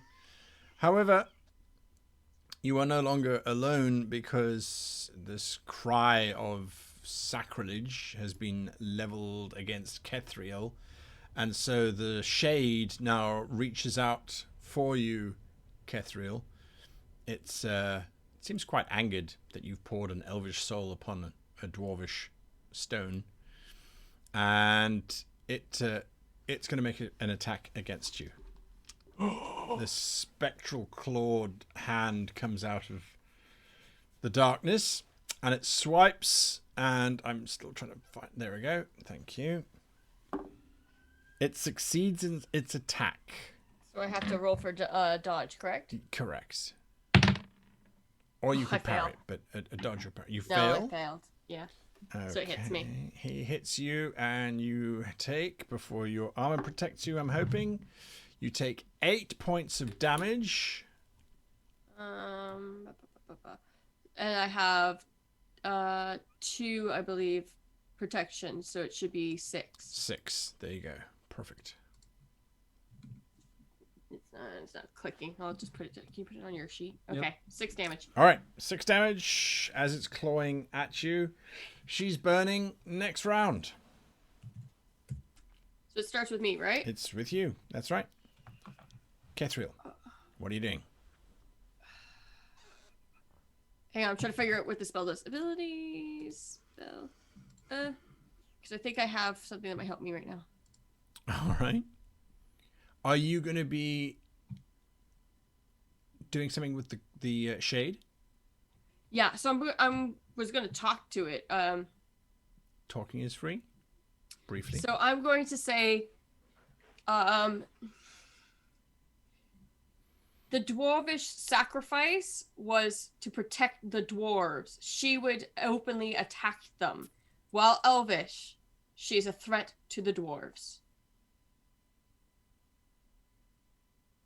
I'm gonna back away with my hands up like, I'm sorry. Give me a law check. L-A-W. Legal. Oh, a law check? Sorry, a law check. Yeah, give me a law check. I heard lore, and I was like, Well, oh, it okay. is I kind of heard law. it too. It's which side of the pond you're on? Law or law, I I suppose. have nothing on it. I like sitting on my lawn. Oh, I fail. You fail? Yeah, I failed the critical. Well, you critically? Well, I had to confirm it, and Okay. You just did. and I just no, you rolled it. I get to. You don't touch my dice. Okay, no, I did not confirm it. All right. Don't touch my dice. He rolled it for me. He's like, yeah, you definitely failed. I'm like, no, I just want to see what would happen. don't touch my stuff. I wanted her to explode, and it would be funny. See, that's just Tally. Good Oh old wait, Tally. so if I don't confirm the critical fail, it's just a normal fail, right? Yeah, you just Yeah. normally. Okay, because I passed the other two. Right. Hang on, because of intelligence. Oh, I might no, because it was a 20. Never You already mind, because failed. it was Yep. so close Yeah. to actually passing too. Ah, nice. All right. So yes, unfortunately, you have pleaded upon deaf ears. No, wait, I have a fate point left. Yes. So I'm going to re-roll my 20, so that All way right. We're probably completely abusing the fate points, but you know what? Go for it. I get 3. Well, technically, you normally don't have 3 because you're not doing one-offs, right? I think you start with pass. 3. You start with 3, I believe. I All right, pass. you pass. All right, fantastic. Its claws lower ever so slightly, and it glares at you. We'll come to what it does in a bit. You're going to do anything else aside from your legalese? I'm just going to back away and kind of like show my hands like I mean no threat. Because I know many good times if you show your hands and everything, it's like, I'm not a threat to you. Okay. Tally? She's burning. Have I seen Molly do this before? Molly? Paralysis? I mean, magic? Yeah, you've seen me do some magic before, but So I'd say this so. is a little bit aggressive. I know this spell then. Well, I know you if I guys hit also her- started at experience level. We probably should have told you that at the beginning of the session. But yes, Oh, you guys right. started at experience So level. we've worked yeah. together, and I know that Yeah. if I hit her with a hammer, it's not going to do anything, which makes me very sad. Go on, right? And so I That's right, experience. interpose myself between Kethriel and the ghost, Uh-huh. and I just wait and see what the ghost does. And I say, you can have her by the 12 if you want. We can get out of your hair Sorry, you say you can have her by the? by the 12. But by the Gotcha, gods, you can have Jansu, gotcha, basically. Gotcha. Oh, I thought you were talking about like positions like on a clock. No, by Molly? the 12 were the gods. Right. reading? So I look at Big Bertha. My ears, my eyes, they swell up a bit, and I go, I make a break for the stairs, and I yell, Tally, Kethriel, let's go. I'm gonna tear down this entranceway with my bare hands, and I cast not at a penalty. It'll take 2 actions, because I'm waiting for them to come through. Ignifaxis again, but at the so I'm trying to get out to the front there and trying to cast this big old fire spell to break down and leave her in there paralyzed, the only elf person, and on fire magically. But I'm also shouting, Tala, if you can you please carry Bertha with you? I would terribly miss her. I don't want her to be buried here along with trash. And I mean, Johnson, not the spirit. stories. Okay, no stories tonight, I swear. All right, that's what you're shouting. The Yeah, spectre... and I'm starting to cast that thing. Gotcha. The Yep. spectre looks at the orb, and for a moment the orb flares. It looks back at you, Kethriel, almost looking straight through you, Tally. And it says, her intentions were against the dwarves. She will remain. Inter her in the chamber. That's all he says. Cool. I know exactly what he wants me to do. The empty crypt. Jansu, roll 2d6 for me, please. For the fire. That's right. Freddie? Don't forget. Yeah, frickin' ninny. By the end of the day, you got a bit cold marshmallow. Oh, that's not very much. 4 damage. 4 damage. Well, it is what it is. Kethril, you're up next. I bow to it and say thank you for your judgment. And I'm going to turn to Jansu, who's literally on fire. And unmoving. And I'm moving out. I'm just going to wait until she burns to death. And I'm going to say, I had a cool thing I was going to say. Now I don't remember it. I think it was, you bring shame upon the elven name. Ooh. And I'm going to say it in Istari. Nice. Tally. Can you like turn off the fire? I gotta like put her in that crypt thing. I say to Molly. Just let her burn to death. I kinda can't. You know what? Forget Bertha. I love her to death, but if we gotta put Jansu in the frickin' crypt out there, that's fine, but I'll heal you up real good. Yeah, you can count me on that. All right. I pick up Bertha, and then try to grab her in a place that she's not on fire. She's pretty, yeah. She's pretty much Like her legs, maybe? Like is like by the top of her hair. Yeah, you try and grab her. That's okay. She's like stiff as a board. I'm gonna walk towards the entrance and then accidentally hit her head against the entrance. I'm like, oops, and then pull her through. It's all full circle. All right, you're trying to drag this poor woman. You are going to take some fire damage. That's all right. And I'll heal you. Don't worry. I mean, everyone's backing out, right? Kethril, are you following? Yeah, I'm going to follow. All right. So your spell is going to go off. Yep. You're going to take Tally. You're going to take 4 points of fire damage. Okay. Is that absorbed? Your chainmail will not absorb it. No, it just no. Your chainmail gets really hot. Very sorry. There we go. Got a roll for that. Oh, that was good. Got a 5 for that first. Right. Got a 10 for that next one. Come on, you. That is an 11. So I'm not going to spend any... no, wait, hang on. Let's think about that, actually. Yeah, nope, because I got to heal them up, so I'm not going to spend anything additional. So that's another 8. Right. As I look to the chain and I go,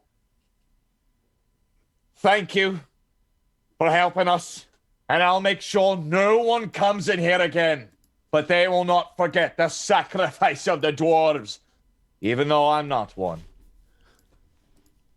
All right, what do you do with your blast? Well, I step away as everyone goes down the stairs, and I blast it at the entryway to try to crumble down all the rocks so it blocks off access, and no one can be taken by this force again. So you're collapsing the doorway? Yes, and it's a quality level 4 again, because I didn't have to spend anything. The doorway into the trapped room? Well, no, I mean, so...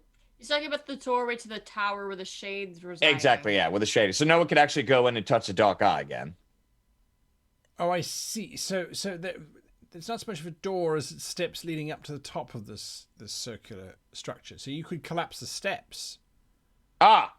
Then narratively, we'll all back away and definitely destroy the steps because I had some misconceptions. There you go. Sorry, I thought that I had said that. Okay. No, my bad. I literally thought like there was like an intro. I don't know why. So good. You guys are backing away with this corpse on fire. Tally, you step onto that floating plinth. Yep, I do the thing until I put her into that blank place.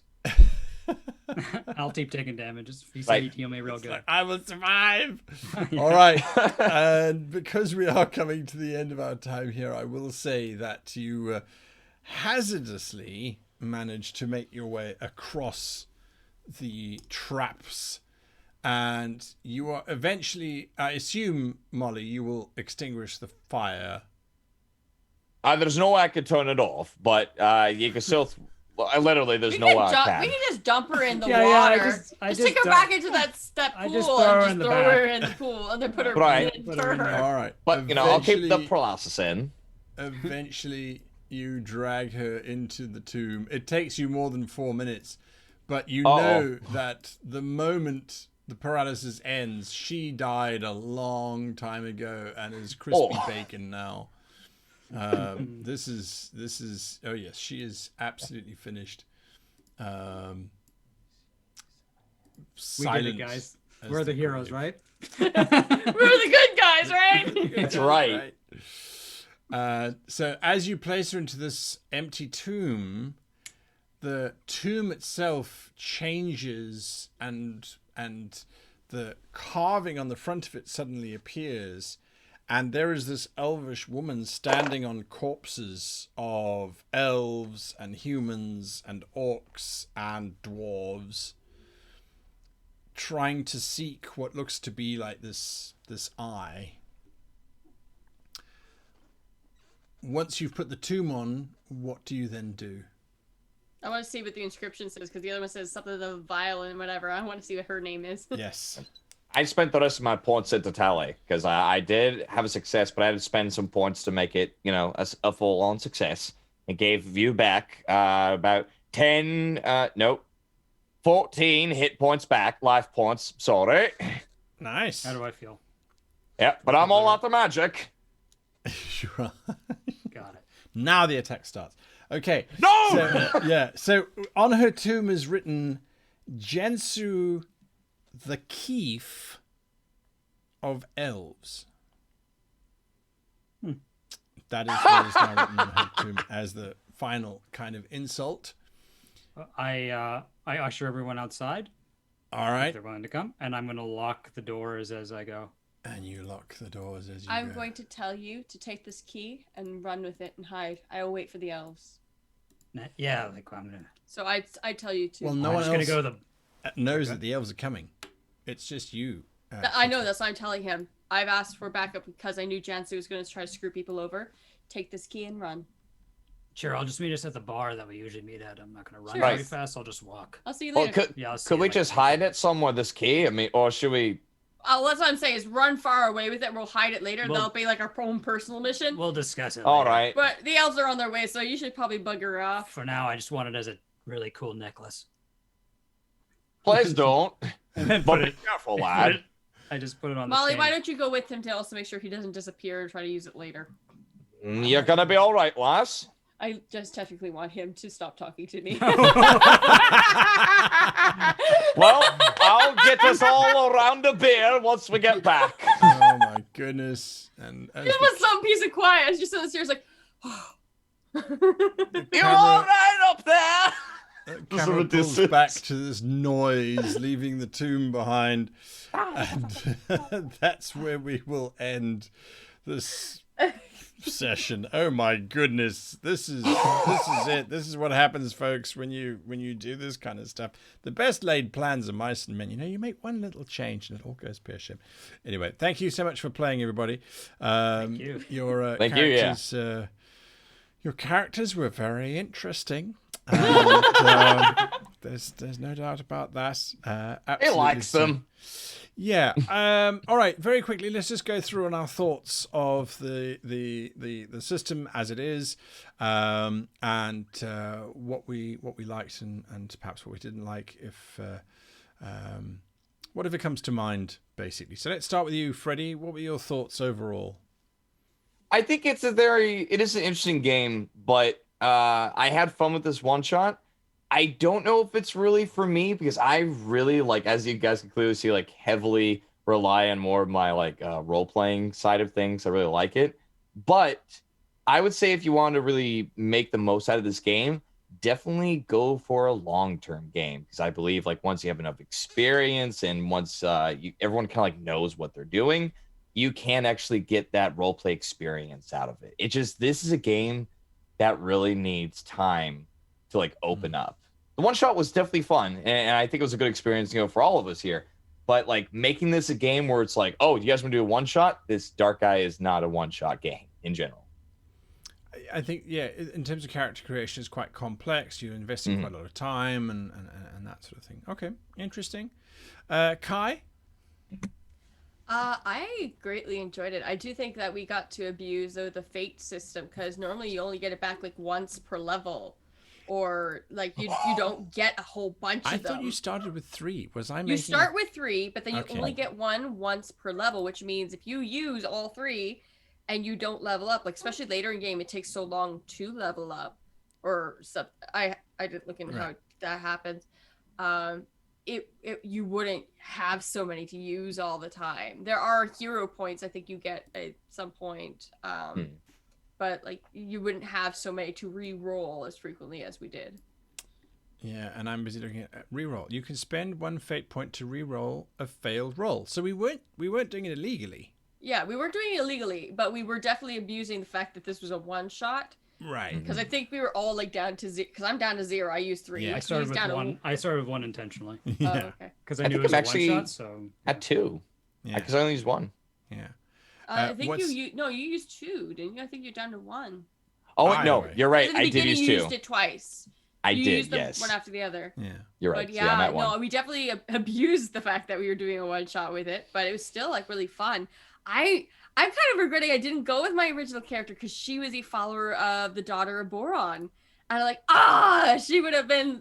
But again, like she'd be all about stopping Jansu and keeping the dead and the evil here in their eternal slumber. But I didn't know what. I just knew we were doing Indiana Jones, so I wasn't sure what we were doing. So Right. no, by hindsight, I could have used my original character, but it was fun playing Cathriel. But there was like, oh. Mitch, what are your thoughts? You seem to really like the system.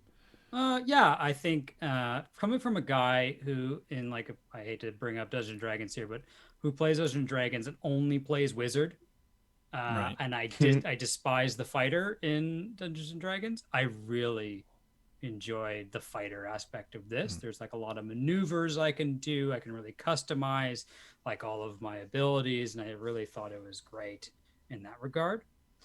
So it's a very crunchy system, and I agree with Freddie about that. That it's definitely a system that you'll have to dive into and get your hooks in. A minimum of maybe a month or 2 of consistent studying to like get it going. But I think once you get it going, you'll join a community of people that share the same game world, and you can almost embark on adventures together, which is really cool. There's so much lore. Like that's what was beautiful, is there was interesting and beautiful lore in it. There's just so much that even like I read a whole lot of it, and I'm still trying to go like, okay, how did this work again? Where I feel like if you had at least an expert on the table who could be like, oh well, this is this. Like even with Dungeons and Dragons, it took me a while to remember everything, where someone could be like, oh well, you can't do this. It feels difficult when you don't have that extra voice. Right. Yep. Right. And it can open up. There's like a lot. There is really like some for like a lot of room for customization, making your own stories within this really intricate world. It's this is a problem that like a lot of dungeon masters run into when they're a lot like a lot like Guy and me. Is like we like make up our own stuff, but there's so many things to play with in this world that you can make up your own original stories in here. And that's why, like, again, you really have to put the time into this game to get to every single good thing about this game. I'll admit there are some frustrating like technical bits that slow down progress, but again, that's because of the learning curve. Just get over it, and I think you'll have a good time, because this was fun. It was interesting from my perspective, because what I had planned, if you guys watch the video of what I had planned, I had focused on more the not the combat, but they were meant to be more combats with sort of undead skeletons and that sort of thing. But a lot of people were pointing out in chat, it's like, well, you need this, you need that, and it's not, the magic is not very strong and that sort of stuff. So I thought, okay, well, let me have combat with humans then at the beginning of the session, and it was diffused.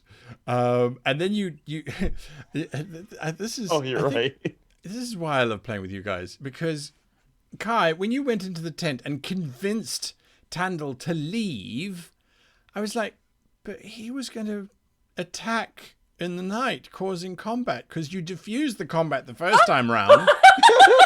So I was going to have him attack at night. I thought Jansu was going to kill him. And then you convince him to leave. And so that's the joy of it. That's joy. So I think that we didn't really get too much into combat. I love that. I purposely built my character because I normally build very social people because I love figuring out how to be peaceful. Right. Like, I'm not going to do that. I'm going to build a very like skill monkey, like attack and damage and jumping and dungeon diving.